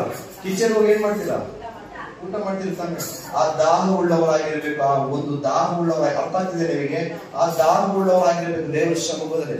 ಆದ್ರಿಂದ ಪ್ರಿಯರೇ, ದೇವರ ಸಮ್ಮುಖದಲ್ಲಿ ಏನಕ್ಕಂದ್ರೆ ಮನುಷ್ಯನು ನಿದ್ರೆ ಮಾಡ್ತಾ ಇದ್ದಾನೆ. ಮನುಷ್ಯನು ಏನ್ ಮಾಡ್ತಿದ್ದಾನೆ? ನಿದ್ರೆ ಮಾಡ್ತಾ ಇದ್ದಾನೆ. ಆ ಮತ್ತಾಯಿ ಬರೆದ ಸುವಾರ್ತೆಯಲ್ಲಿ ಹೇಳ್ಬಿಟ್ಟಿದೆ, ನಾನು ಹೇಳಿ ಮುಗಿಸ್ಬಿಡ್ತೀನಿ, ತೆಗಿಬೇಡಿ. ಮತ್ತಾಯಿ ಬರೆದ ಸುವಾರ್ತೆಯಲ್ಲಿ ಹೇಳ್ಬಿಟ್ಟಿದೆ, ಸತ್ತವರೇ ತಮ್ಮಲ್ಲಿ ಸತ್ತು ಹೋದವರ ಉತ್ತರ ಕ್ರಿಯೆ ಮಾಡಲಿ. ಯಾರು ಸತ್ತು ಹೋದವರು? ಸತ್ತವರೇ ತಮ್ಮಲ್ಲಿ ಸತ್ತು ಹೋದವರ ಉತ್ತರ ಕ್ರಿಯೆ ಮಾಡಲಿ. ಅಂದ್ರೆ ಸತ್ತವರು ಯಾರು? ದೇವರ ಆತ್ಮ ಇಲ್ಲದವರು, ದೇವರನ್ನು ತಿಳಿಯದೇ ಇರುವವರು. ಅಂದ್ರೆ ನೀವು ಬದುಕಿದ್ದೀರಾ, ಸತ್ತಿದ್ದೀರ? ಬದುಕಿದಿರ್ತಾನೆ. ಅಂದ್ರೆ ದೇವರ ಆತ್ಮ ನಿಮ್ಮಲ್ಲಿ ಇದೆ ತಾನೆ. ದೇವರ ಆತ್ಮ ನಿಮ್ಮಲ್ಲಿ ಇರೋದಾದ್ರೆ ನೀವು ನಿದ್ರೆ ಮಾಡುವವರಲ್ಲ, ಎಚ್ಚರವಾಗಿರುವವರು. ಯಾವ್ಯಾವ ಸಮಯದಲ್ಲಿ ಏನಾಗುತ್ತದೆ ತಿಳ್ಕೊಂಡವರು, ಯಾವ್ಯಾವ ಸಮಯದಲ್ಲಿ ನಾನು ಹೆಂಗ್ ಜೀವಿಸ್ಬೇಕು ಅಂತ ನೀವು ದೇವರ ಸಮಯದಲ್ಲಿ ಕಾದಿರೋರಾಗಿರ್ಬೇಕು. ಹಾಲೆಲೂಯ. ಇನ್ನೊಂದು ವಾಕ್ಯ ನೋಡಿ, ಎಫೆಸದವರಿಗೆ ಬರೆದ ಪತ್ರಿಕೆ 5ನೇ ಅಧ್ಯಾಯ, ಬರ್ಕೊಂಡು ನಾನು ಓದ್ತೀನಿ, ಪರವಾಗಿಲ್ಲ. ಎಫೆಸದವರಿಗೆ ಬರೆದ ಪತ್ರಿಕೆ 5ನೇ ಅಧ್ಯಾಯ 14ರಿಂದ 17. Efficient chapter 5 verse 14 to 17. ಎಫೆಸದವರಿಗೆ ಬರೆದ ಪತ್ರಿಕೆ 5ನೇ ಅಧ್ಯಾಯ 14ರಿಂದ 17. ಆದ್ದರಿಂದ ನಿದ್ರೆ ಮಾಡುವವನೇ ಎಚ್ಚರವಾಗು. ಹಲ್ಲೆಲೂಯ. ಆದ್ದರಿಂದ ನಿದ್ರೆ ಮಾಡುವವನೇ ಎಚ್ಚರವಾಗು, ಸತ್ತವರನ್ನು ಬಿಟ್ಟು ಏಳು, ಕ್ರಿಸ್ತನು ನಿನಗೆ ಪ್ರಕಾಶ ಕೊಡುವನು ಎಂದು ಹೇಳಿದೆ. ಯಾರು ಕೊಡ್ತಾನೆ ಪ್ರಕಾಶ? ಆ ಬೆಳಕು ಕ್ರಿಸ್ತನು ನಿಮಗೆ ಪ್ರಕಾಶವನ್ನು ಕೊಡ್ತಾ ಇದ್ದಾರೆ. ನಿದ್ರೆ ಮಾಡುವವನೇ, ಸತ್ತವರ ಜೊತೆ ನಿಂತಿರುವವನೇ, ಅಲ್ಲಿಂದ ಎದ್ದೇಳು, ಕ್ರಿಸ್ತನು ನಿನಗೆ ಪ್ರಕಾಶವನ್ನು ಕೊಡುವನು. Hallelujah, hallelujah. ಅರ್ಥ ಆಗಿಲ್ಲ, ಅದಕ್ಕೆ ಇಬ್ಬರು ಚಪ್ಪಾಳೆ ತರ್ತಾರೆ ಅಲ್ಲ? ಅರ್ಥ ಆಗಿಲ್ಲ, ಅದಕ್ಕೆ ಇಬ್ಬರು ಚಪ್ಪಾಳೆ ತರ್ತಿದ್ದೀರಾ. ಆಮೇಲೆ ಹಲ್ಲೆಲೂಯ. ಕ್ಲೀನಾಗಿ ಅರ್ಥ ಮಾಡ್ಕೊಳ್ಳಿ, ನಿಮ್ಮನ್ನು ಪ್ರಕಾಶಿಸುವವರು ದೇವರಾಗಿದ್ದಾರೆ. ಉನ್ನತ ಸ್ಥಾನದಲ್ಲಿ ನೋಡಿ, ದಾವೀದನು ಕುರಿ ಮೇಯಿಸುವವನು, ಆತನು ಕಿಂಗ್ ಆಗಿ ಮಾರ್ಪಟ್ಟು ಆತನು ಪ್ರಕಾಶ ಹೊಂದೋದಕ್ಕೆ ಕಾರಣ ಯಾರಾಗಿದ್ದರು? ಯೇಸು ಕ್ರಿಸ್ತನು. ಸೊಲೊಮೋನನು ಒಂದು ಜ್ಞಾನದಲ್ಲಿ, ಬುದ್ಧಿಯಲ್ಲಿ, ಆಡಂಬರದಲ್ಲಿ ಉನ್ನತ ಸ್ಥಾನದಲ್ಲಿ ನಿಲ್ಲಿಸಿದವರು ಯಾರು? ಯೇಸಪ್ಪ. ಇದು ಯೋಸೇಫನನ್ನು ಪಾಪದಿಂದ ಓಡುವಂತೆ ಮಾಡಿ ಅವನು ರಾಜನ ಪಕ್ಕದಲ್ಲಿ ಒಂದು ಎಲ್ಲ ಅಧಿಕಾರವುಳ್ಳವನಾಗಿ ನಿಲ್ಲಿಸಿದವರು ಯಾರು? ಆಬ್ರಹಾಮನನ್ನು ಕರೆದವರು ಯಾರು? ಸಂಸೋನಿಗೆ ಬಲವನ್ನು ಕೊಟ್ಟವರು ಯಾರು? ದಾವೀದನಿಗೆ ಶಕ್ತಿ ಬಲವನ್ನು ಕೊಟ್ಟು ಯುದ್ಧ ವೀರನಾಗಿ ಮಾರ್ಪಡಿಸಿದವರು. ದಾನಿಯೇಲನು ಪ್ರಾರ್ಥನೆ ಮಾಡಿದಾಗ ಸಿಂಹದ ಗವಿಯಲ್ಲಿ ಸಿಂಹದ ಬಾಯಿಯನ್ನು ಕಂಡವರು ಯಾರು? ಶಾದ್ರಾಕ್ ಮೇಷಕ್ ಬೆಂಕಿಯಲ್ಲಿ ಹಾಕಿದಾಗ ಅವರನ್ನು ಬಿಡಿಸಿದವರು ಯಾರು? ಆದರೆ ಆ ಸರ್ವಶಕ್ತನಾದ ದೇವರು ನಿಮ್ಮ ಒಳಗಡೆ ನಿಮಗೆ ಬೆಳಕು ಕೊಡುವುದಾದರೆ ನಿಮ್ಮನ್ನ ಯಾರು ತಡೆ ಮಾಡಕ್ಕಾಗೋದಿಲ್ಲ. ಮೊದಲಾಗಿ ನೀವು ಎದ್ದೇಳಬೇಕು, ನಿದ್ದೆ ಎದ್ದೇಳಬೇಕು. ನೋಡಿ, ಬೆಳಗ್ಗೆ ಸಭೆ ಬರ್ಬೇಕು ಅಂದ್ರೆ ಫಸ್ಟ್ ಏನ್ ಮಾಡ್ತೀರಿ? 7 ಗಂಟೆ ಫಸ್ಟ್ ಕೆಲಸಕ್ಕೆ ಅಂದ್ರೆ 5 ಗಂಟೆಗೆ ರೆಡಿ ಆಗಿಲ್ವಾ? ಏನ್ ಮಾಡ್ತೀರಿ? 8:30 ಕೆಲ್ಸಕ್ಕೆ ಹೋಗ್ಬೇಕು, 5 ಗಂಟೆಗೆ ರೆಡಿ ಆಗಲ್ವಾ? ರೆಡಿ ಆಗ್ತೀರಿ, ಹೋಗ್ತೀರಿ. ಭಾನುವಾರ ಏನ್ ಮಾಡ್ತಿದ್ರಿ? ಸ್ವಲ್ಪ ಮಾಡಿದ್ರೆ ಕಂಪ್ನಿಗೆ ಹೇಳ್ಕೊಡೋದು, ಇವತ್ತು ಕೆಲಸ ಎಲ್ಲ ಸ್ವಲ್ಪ ಮಲಗಣ, ರೆಸ್ಟ್ ಮಾಡೋಣ, ಹೋಗೋಣ. ಅವ್ರೇನು ಮನಿ ಬ್ರದರ್ ಹಂಗೆ ಪ್ರೇಯರ್ ಮಾಡ್ತಾ ಇರ್ತಾರೆ, ಅವ್ರು ಮುಗಿದು ಫಾಸ್ಟ್ ಆರಾಧನೆಗೆ ಹೋಗೋಣ, ಇಲ್ಲ ವರ್ಷಕ್ಕೆ ಹೋಗೋಣ. ಅಯ್ಯ, ನಮಗೇನು ಲಾಸ್ ಇಲ್ಲ. ನಿಜ ಹೇಳ್ತಿದೆ ನೋಡಿ, ನಮಗೇನು ಅವ್ರಿಗೆ ನನಗೇನು ಲಾಸ್ ಇಲ್ಲ. ನಮಗೆ ಎಷ್ಟು ಆನಂದವಾಗಿ ನಾವು ದೇವರಲ್ಲಿ ಆರಾಧನೆ ಮಾಡ್ಕೊಂಡು ಹೋಗ್ತಾ ಇರ್ತೀರಿ. ಆದರೆ ಆ ಒಂದು ಇದು ಅಭಿಷೇಕವನ್ನು, ಆ ಪ್ರಸನ್ನತೆ ಕಳೆದುಕೊಳ್ಳೋರು ನೀವಾಗಿದ್ದೀರಾ. ನಾನು ದೇವರ ಪ್ರಸನ್ನತೆ ನಾನು ಕೂತ್ಕೊಳ್ತೀನಿ, ನಾನು ಆತನ ಆರಾಧನೆ ಮಾಡ್ತೀನಿ, ನಾನು ಆತನ ಸ್ತೋತ್ರಿಸ್ತೀನಿ, ಆತನಿಗೆ ಆತನ ಸಂಘದಲ್ಲಿ ಪ್ರಾರ್ಥನೆ ಮಾಡ್ತೀನಿ, ಗೋಳಾಡ್ತೀನಿ, ಆರಾಧನೆ ಮಾಡ್ತೀನಿ. ಯಾವಾಗ ಆ ದೇವರ ಆತ್ಮನಿಂದ ನೀವು ಬರ್ತೀರೋ ಆವಾಗಲೇ ದೇವರು ದೊಡ್ಡ ಕಾರ್ಯ. ಸೌಂಡ್ ಜಾಸ್ತಿ ಆಗಲೇ ದೇವರು ಏನ್ ಮಾಡ್ತಾರೆ? ನಿಮ್ಮ ಬಳಿ ಬರ್ತಾರೆ. ನಿಮ್ಮ ಸಮಯವನ್ನು ನೋಡ್ಕೊಳ್ಳಿ. ದೇವರು ನಿಮ್ಗೆ ಸಮಯ ಕೊಟ್ಟಿದೆ, ಸಮಯ ಬಂದಿದೆ, ಪ್ರಕಾಶಿಸುವ ಸಮಯ ಬಂದಿದೆ. ಯಾರ್ಯಾರು ಏನಾಗ್ತಿರೋ ಗೊತ್ತಿಲ್ಲ. ಲಾಸ್ಟ್ ಟೈಮ್ ನಿಮ್ಗೆ ಫೋನ್ ಮಾಡಿದಾಗ ಅಮ್ಮ ನನ್ನ ಪಾಸ್ಟರ್ ರಾಜೇಶ್ ಅಯ್ಯ ಒಂದು ನಿಮಿಷ ನಾನು ಇಲ್ಲಿ ಮೀಟಿಂಗ್ ಅಲ್ಲಿ ನಾನು ಮಾತಾಡ್ತೀನಿ, ಜಸ್ಟ್ ಮೆಸೇಜ್, ಅಮ್ಮ ಎಲ್ಲಿದೆಯಮ್ಮ? ಅಯ್ಯ ನಾನು ಇಲ್ಲೊಂದಿದ್ದೀನಿ.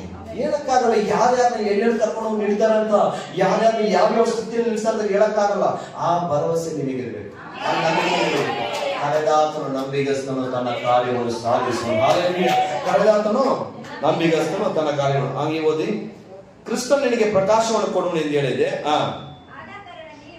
ಆದ ಇದು ತುಂಬಾ ಮುಖ್ಯವಾದ ವಿಷಯ, ಅಂಡರ್ಲೈನ್ ಮಾಡ್ಕೊಳ್ಳಿ. ಈ ಫುಲ್ ಅಂಡರ್ಲೈನ್ ಮಾಡ್ಕೊಂಡು ನೀವು ಇಟ್ಕೊಳ್ಳಿ. ಆದ ಕಾರಣ ನೀವು ನಡ್ಕೊಳ್ಳುವ ರೀತಿಯನ್ನು ಕುರಿತು ಚೆನ್ನಾಗಿ ನೋಡಿಕೊಳ್ಳಿ. ನಡ್ಕೊಳ್ಳುವ ರೀತಿಯನ್ನು, ಪ್ರೇಯರ್ ಕೂತ್ಕೊಳ್ಳೋ ಟೈಮ್ ಅನ್ನು, ಆರಾಧನೆ ಮಾಡೋ ಟೈಮ್ ಅನ್ನು, ಸಭೆಗೆ ಹೋಗೋ ಟೈಮ್ ಅನ್ನು, ಸಭೆ ನಡೆಯುವ ಎಲ್ಲ ಮೀಟಿಂಗ್ ಅನ್ನು ಅದೆಲ್ಲ ಬಿಟ್ಟಾಗಬೇಡಿ. ಪರ್ಸನಲ್ ಲೈಫ್ ಅಲ್ಲಿ ನೀವು ಕೆಲಸ ಮಾಡುವಾಗ ನಿಮ್ಮ ಒಳಗಡೆ ಇರುವ ಎಲ್ಲ ಅಂತರಿದ ಯೋಚನೆ, ಆಲೋಚನೆ ಎಲ್ಲವನ್ನು ನೀವು ಸರಿಯಾಗಿ ನೋಡಿಕೊಳ್ಳಿರಿ.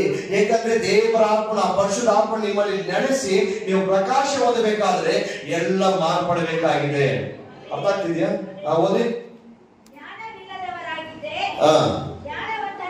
ಜ್ಞಾನವಿಲ್ಲದವರಾಗಿರದೆ ಜ್ಞಾನವಂತರಾಗಿರ್ರಿ.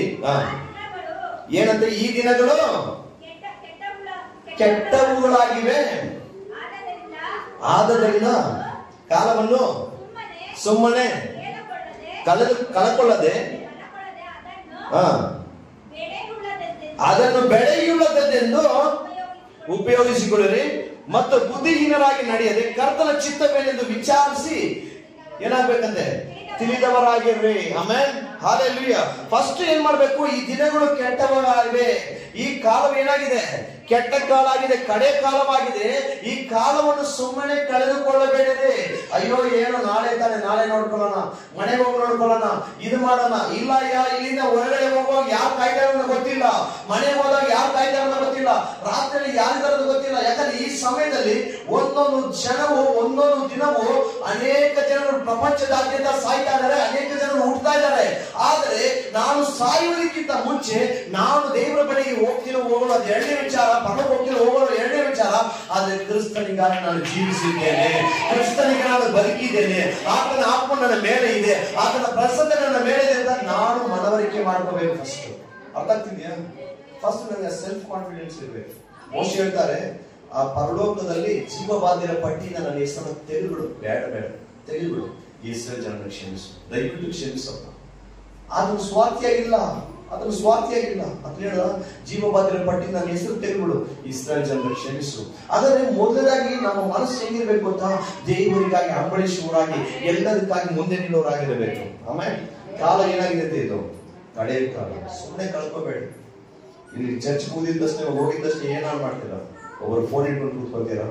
ನಾನು ದೀಪಾನ ಹೇಳ್ತಾ ಇಲ್ಲ, ಫೋನ್ ಇಟ್ಕೊಂಡು ಕೂತ್ಕೊಳ್ತೀರಾ? ಇನ್ನೊಬ್ರು ಟಿವಿ ಹಾಕೊಳ್ತೀರಾ? ಒಬ್ಬೊಬ್ರು ಒಂದು ರೂಮ್ ಹೋಗ್ತೀರಾ? ಏನು ಹೋಗಿದ ತಕ್ಷಣ ಬೈಬಲ್ ನ ಕೈ ಹಿಡಿತೀನಿ ಅಂತ ಎಷ್ಟು ಜನ ಹೇಳಿ ನೋಡೋಣ, ಕೈ ಎತ್ಬಿಡಿ ನೋಡೋಣ. ನಿಮಗೆ ಒಂದು ಗಿಫ್ಟ್ ಕೊಡ್ತೀನಿ ನಾನು.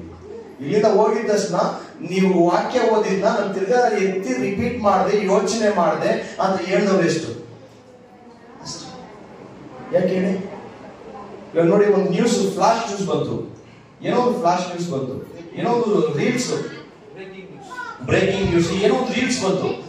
ಯಾವ್ದೋ ಓಡ್ ಬಂದಿ ಕೈ ಕೊಟ್ಟಿದ ತಕ್ಷಣ ಅವ್ರು ಹಿಂಗ್ ನೋಡ್ತಾರೆ, ಅಲ್ಲಿ ಏನಿಲ್ಲ, ಹಿಂಗ್ ನೋಡಿದ ತಕ್ಷಣ ಮೈಂಡ್ ಒಂದು ಥಾಟ್ ಬಂದ್ಬಿಡುತ್ತೆ, ಇದೇನಿರ್ಬೋದು, ಏನಿರ್ಬೋದು ಅಂತ ಏನ್ ಮಾಡ್ತೀವಿ? ಯೂಟ್ಯೂಬ್ ಅಲ್ಲಿ, ಫೇಸ್ಬುಕ್ ಅಲ್ಲಿ ಎಲ್ಲಾದ್ರೂ ಸರ್ಚ್ ಮಾಡ್ತೀರಾ? ನೀವು ಮನಸ್ಸಾಕ್ಷಿ ಹೊತ್ಕೊಂಡು ಹೇಳಿ, ಮಾಡಲ್ಲ ಅಂತ ಹೇಳಿದ್ರೆ ಮಾಡ್ತಿರ್ತಾನೆ. ಏನಾದ್ರು ಒಂದು ನ್ಯೂಸ್ ಇದ್ರೆ ಏನಾಗಿರ್ಬೋದು ಅಂತ ಹುಡುಕಲ್ವಾ? ಅರ್ಥ ಆಗ್ತಿದೆ. ದೇವ್ರ ವಾಕ್ಯ ಕೇಳಿದ್ಮೇಲೆ ಮನೇಲಿ ಹೋಗಿ ಎಷ್ಟು ಜನ ಹುಡುಕ್ತೀರ? ನೆಕ್ಸ್ಟ್ ವೀಕ್ ಅಯ್ಯೋ ಚರ್ಚ್ ಆಗೋಯ್ತು, ಎಲ್ಲಿ ಬೈಬಲ್, ನನ್ನ ಬೈಬಲ್ ಇಲ್ಲಿ, ನಿನ್ನ ಬೈಬಲ್ ಇಲ್ಲಿ, ಅಯ್ಯೋ ಡೆಸ್ಟ್ ಆಗೋಗಿದೆ. ಏನಾಗಿದೆ? ಡೆಸ್ಟ್ ಆಗಿದೆ. ಅದ್ರ ಅರ್ಥ ಏನು? ವಾರ ಫುಲ್ ನೀವು ಮುಟ್ತಾ ಇಲ್ಲ, ವಾರ ಫುಲ್ ನೀವು ಓದ್ತಾ ಇಲ್ಲ. ನಾನು ನಿಜವಾಗ್ಲೂ ಹೇಳ್ತೀನಿ ನೋಡಿ, ಅವರು ರಾಜೇಶ್ ಮಾಸ್ಟರ್ ಅಂತ ಹೇಳ್ತಾರೆ, ನನಗೆ ಬೇಜಾರಾಗುತ್ತೆ. ಅವರು ಪ್ರೇಯರ್ ಮಾಡುವಾಗ ಅವ್ರು ಬೈಬಲ್ ವಾಕ್ಯ ಇಟ್ಟಿದ್ದಾರೆ, ಅವ್ರು ಬಲ ಹೊಂದುತ್ತಾ ಇದ್ದಾರೆ, ನಡೀತಾ ಇದ್ದಾರೆ. ನಾನು ಒಂದೇ ಒಂದು ಸಪೋರ್ಟ್ ಅವ್ರ ಜೊತೆ ಇದ್ದೀನಿ ಅಷ್ಟೇ. ಅಲ್ಲಿ ಅದ್ಭುತ ಮಾಡ್ತಾರೋ ದೇವ್ರು, ಅತಿಶಯ ಮಾಡ್ತಿರೋ ದೇವ್ರು. ನೋಡಿ, ಅವ್ರು 14 ವರ್ಷ ಆಯ್ತು. 14 ವರ್ಷದ ಏನಾದ್ರು ಗೊತ್ತಿತ್ತ ನಿಮಗೆ? 14 ವರ್ಷದಿಂದ ಏನು ಗೊತ್ತಿಲ್ಲ. 14 ವರ್ಷದಿಂದ ಏನಕ್ಕೆ ಅವ್ರಿಗೆ ಸಮಸ್ಯೆ ಇದೆ, ಏನೇನಾಗ್ತಿದೆ, ಏನಕ್ಕೆ ಅವ್ರಿಗೆ ಕಷ್ಟ ಆಗ್ತಿದೆ, ಕಾಯಿಲೆ ಬರ್ತದೆ, ರೋಗ ಬರ್ತದೆ, ಏನೂ ಗೊತ್ತಿಲ್ಲ. ಈ ಎಷ್ಟು 2 ತಿಂಗಳ ಬಂದಿಲ್ಲ, ಕಂಪ್ಲೀಟ್ 2 ತಿಂಗಳ 3 ತಿಂಗಳು ಇಲ್ಲಿ ಬಂದು ಎಷ್ಟು ತಿಂಗಳಾಯ್ತು? 4 ತಿಂಗಳು. ಈ 4 ತಿಂಗಳಲ್ಲೇ ತಿಳ್ಕೊಂಡ್ಬಿಟ್ರು ಅವ್ರು. ಈ 4 ತಿಂಗಳಲ್ಲಿ ಅವ್ರು ಹೆಂಗ್ ರೆಡಿ ಆಗಿದ್ದಾರೆ ಗೊತ್ತಾ? ಅವ್ರು ಏನಾದ್ರು ಸಮಸ್ಯೆ, ನೀನ್ ನಂಬ್ತೀರಿ? ನನ್ಗೆ ಇನ್ನ ನಾನು ಯೋಚನೆ ಮಾಡ್ತಾ ಇದ್ದೀನಿ, ಇದು ಜಾರ್ಜ್ ಬ್ರದರ್ ಹೆಂಗೆ ಚೇಂಜ್ ಆಗಿದ್ದಾರೆ ಅಂತ. ಕೈ ಇಟ್ಕೊಂಡು ಕಾಲ್ ನೋವು ಪ್ರೇಯರ್ ಮಾಡಿದ ತಕ್ಷಣ ಕಿಚ್ಚೆಗೆ ಸ್ಟಾರ್ಟ್ ಆಗಿದೆ, ಮಾತಾಡ್ತಾರೆ. ನನಗೆ ಒಂದು ಸಂತೋಷ ಇದುವರೆಗೂ ಇದೆ. ಆ ರೀತಿಯಾಗಿ ಯಾಕೆ ನಿಮ್ಮಲ್ಲಿ ಆಗ್ತಾ ಇಲ್ಲ? ಯಾಕಾಗ್ತಾರೆ? ನಿಮ್ಮಲ್ಲಿ ನೀವೇ ಪ್ರಶ್ನೆ ಮಾಡ್ಕೋಬೇಕು. ಎಲ್ಲಿ ನಾನು ಎಲ್ಲೋ ಮಿಸ್ ಮಾಡ್ತಾ ಇದ್ದೀನಿ? ಎಲ್ಲೋ ನಾನು ಏನೋ ಕಳ್ಕೊಳ್ತಾ ಇದ್ದೀನಿ, ಏನೋ ಒಂದು ಪಾಯಿಂಟ್ ನ ಮಿಸ್ ಮಾಡ್ತಾ ಇದ್ದೀನಿ, ಅದಕ್ಕೆ ಏನೋ ನಡೀತಾ ಇದೆ. ಒಂದು ನನ್ನ ಮಾತಾ, ಇಲ್ಲ ನನ್ನ ಕೋಪನ, ಇಲ್ಲ ನನ್ನಲ್ಲಿ ಏನೋ ಒಂದು ಬೇಡದ ಕಾರ್ಯ, ಏನೋ ನನ್ನ ತಡೆ ಆಗ್ತಾ ಇದೆ ಎಲ್ಲಿ ಅಂತ ಫಸ್ಟ್ ಅದನ್ನ ಸರ್ಚ್ ಮಾಡಿ. ಅರ್ಥ ಆಗ್ತಿದೆ?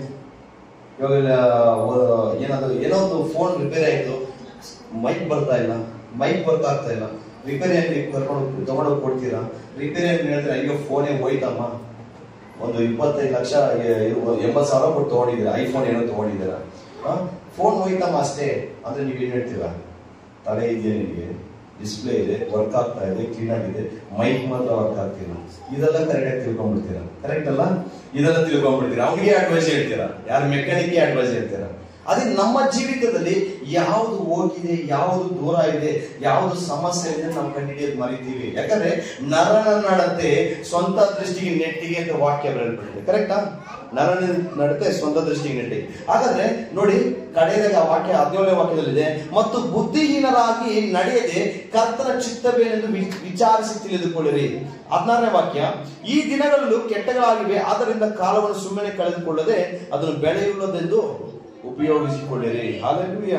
ಹಾಗಾದ್ರೆ ಬೆಳೆಯುಳ್ಳದಾಗಿದೆ ಅಂತ ಉಪಯೋಗಿಸ್ಕೊಳ್ಬೇಕು. ನಾವು ಏನೇ ದುಡಿದ್ರು, ಏನೇ ಮಾಡಿದ್ರು, ತುಂಬಾ ವಾಕ್ಯ ಇದೆ, ನಾನು ಏನು ಮುಗಿಸ್ತೇನೆ. ಏನೇ ಓಡಿದ್ರು, ಏನೇ ಮಾಡಿದ್ರು ಯಾವುದು ನಿಲ್ಲಲ್ಲ. ಸರಿ, ಇವಾಗ ದುಡ್ದಿ ಒಂದು ದೊಡ್ಡ ಮನೆ ಕಟ್ಬಿಟ್ಟು 4-5 ಮನೆ ಕಟ್ಟಿದ್ರು, 4-5 ಕಾರ್ ಇದೆ, ಸತ್ತೋದ ಮೇಲೆ ಏನ್ ತಗೋದು? ಇಲ್ಲ ನಾನು ತಗೊಂಡೋಗ್ತೀನಿ, ನಾನು ಮಾಡ್ತೀನಿ ಅನ್ನೋರ್ ಕೈ ಎತ್ತಿ ಹೇಳಿ. ಲೋಕದಿಂದ ಓಡಬೇಡಿ, ದುಡಿಬೇಡಿ ಅಂತ ನಾನು ಹೇಳ್ತಾ ಇಲ್ಲ. ಜಾಸ್ತಿ ದುಡಿಬೇಡಿ, ಕಡಿಮೆ ದುಡಿರಿ ಅಂತ ನಾನು ಹೇಳ್ತೇನೆ. ದುಡಿರಿ, ಚೆನ್ನಾಗಿರಿ. ಫಸ್ಟ್ ದೇವರ ರಾಜ್ಯಕ್ಕಾಗಿ ದುಡಿರಿ. ಆತನ ರಾಜ್ಯಕ್ಕಾಗಿ ಹೆಂಗ್ ದುಡಿಬೇಕಂದ್ರೆ ನಿನ್ನ ಆತ್ಮ ನನಗೆ ಬೇಕು, ನಿನ್ನ ಅಭಿಷೇಕ ನನಗೆ ಬೇಕು. ನಾನು ಹುಟ್ಟಿದ್ದೀನಿ ಅಂದ್ರೆ, ಕ್ರೈಸ್ತಲಾಗಿದ್ದೀನಿ ಅಂದ್ರೆ ಸೈತನ್ ಬರ್ತೀನಿ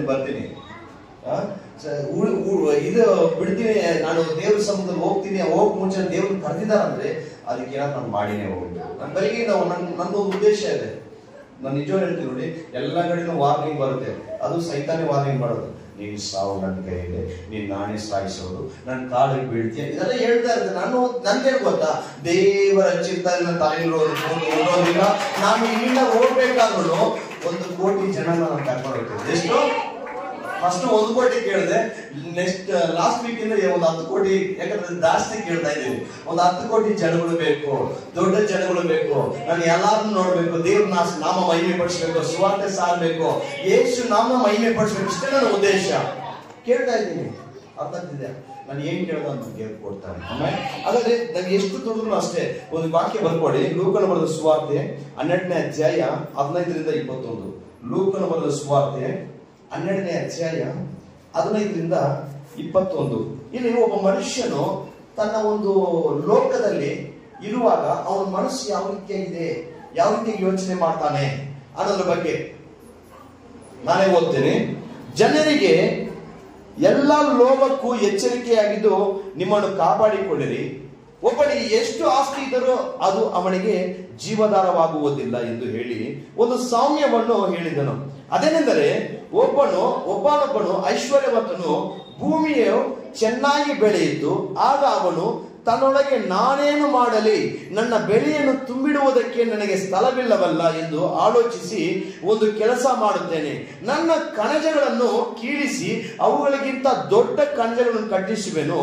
ಅಲ್ಲಿ ನನ್ನ ಎಲ್ಲಾ ದವಸ ಧಾನ್ಯಗಳನ್ನು, ಸರಕುಗಳನ್ನು ತುಂಬಿಟ್ಟು ನನ್ನ ಜೀವಾತ್ಮಕ್ಕೆ ಜೀವವೇ ಅನೇಕ ವರ್ಷಗಳಿಗೆ ಬೇಕಾದಷ್ಟು ಸರಕು ನಿನಗಿದೆ, ಏನದು ನಿನಗೆ ಬಿದ್ದದೆ, ವಿಶ್ರಮಿಸಿಕೋ, ಊಟ ಮಾಡು, ಕುಡಿ, ಸುಖ ಪಡು ಎಂದು ಹೇಳುವೆನು ಅಂದುಕೊಂಡನು. ಆದರೆ ದೇವರವನಿಗೆ, ಬುದ್ಧಿಹೀನನು ನೀನು, ಈ ಹೊತ್ತು ರಾತ್ರಿ ನಿನ್ನ ಪ್ರಾಣವನ್ನು ನಿನ್ನ ಕಡೆಯಿಂದ ಕೇಳುವರು. ಆಗ ನೀನು ಸಿದ್ಧ ಮಾಡಿಟ್ಟಿರುವುದು ಯಾರಿಗಾಗುವುದು ಎಂದು ಹೇಳಿದನು. ತನಗೋಸ್ಕರ ದ್ರವ್ಯವನ್ನು ಇಟ್ಟುಕೊಂಡು ದೇವರ ವಿಷಯಗಳಲ್ಲಿ ಐಶ್ವರ್ಯವಂತನಾಗದೆ ಇರುವವನು ಅವನಂತೆ ಇದ್ದಾನೆ. ಹಲ್ಲೆಲೂಯಾ. ಈ ಕೆಳಗಡೆ ಆ ವಾಕ್ಯ, ಲಾಸ್ಟ್ ವಾಕ್ಯ ಅಂಡರ್ಲೈನ್ ಮಾಡ್ಬಿಟ್ಟು 21. ತನಗೋಸ್ಕರ ದ್ರವ್ಯವನ್ನು ಇಟ್ಟುಕೊಂಡು ದೇವರ ವಿಷಯಗಳಲ್ಲಿ ಐಶ್ವರ್ಯವಂತನಾಗದೆ ಇರುವವನು. ಅಂದ್ರೆ ದೇವರ ವಿಷಯದಲ್ಲಿ ನಾವೇನಾಗಬೇಕು? ಐಶ್ವರ್ಯವಂತನಾಗಿರಬೇಕು. ಯಾವ ಐಶ್ವರ್ಯ ಹೊಂದಿಕೊಳ್ಬೇಕು ಕೇಳಿ? ಯಾವ ಐಶ್ವರ್ಯ ನನಗೆ ಹೇಳಿ, ಗೊತ್ತಿಲ್ಲ. ಇಲ್ಲ ಇಲ್ಲ ಇಲ್ಲ ಇಲ್ಲ ಕರೆಕ್ಟ್ ಆಗಿ ನೋಡಿ, ನಾನು ಬಿಟ್ಬಿಡ್ತೀನಿ. ಹೇಳಿ, ಯಾವುದು ಐಶ್ವರ್ಯ? ನಿಮಗೆ ಐಶ್ವರ್ಯವನ್ನು ಕೊಡುವುದು ಯಾವುದು?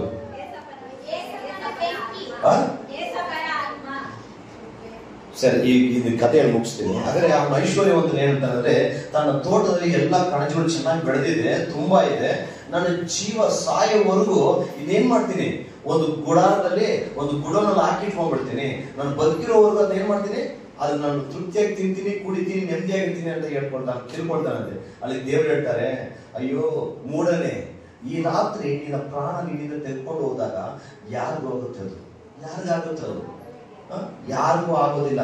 ಆದ್ದರಿಂದ ನೀನು ಎಚ್ಚರಿಕೆಯಾಗಿರೋದು ವಾಕ್ಯ ಹೇಳ್ತದೆ. ಯಾಕಂದ್ರೆ ಕಡೆ ಕಾಲದಲ್ಲಿ ಯಾವ್ದು ನೀವು ದೃಷ್ಟಿಸಿ ಓಡ್ತಿದ್ದೀರಾ, ಮಕ್ಕಳ ಭವಿಷ್ಯಕ್ಕೆ ಹೋಗ್ತಿದ್ದೀರಾ, ಹಣಕಾಸಿಗೆ ಹೋಗ್ತಿದ್ದೀರಾ, ದುಡಿಯಕ್ಕೆ ಹೋಗ್ತಿದ್ದೀರಾ, ಎಲ್ಲ ಒಂದು ಕಟ್ಟು ಬಾಂಡೇಜು, ನಿಮ್ಗೆ ಅರ್ಥ ಆಗಲ್ಲ.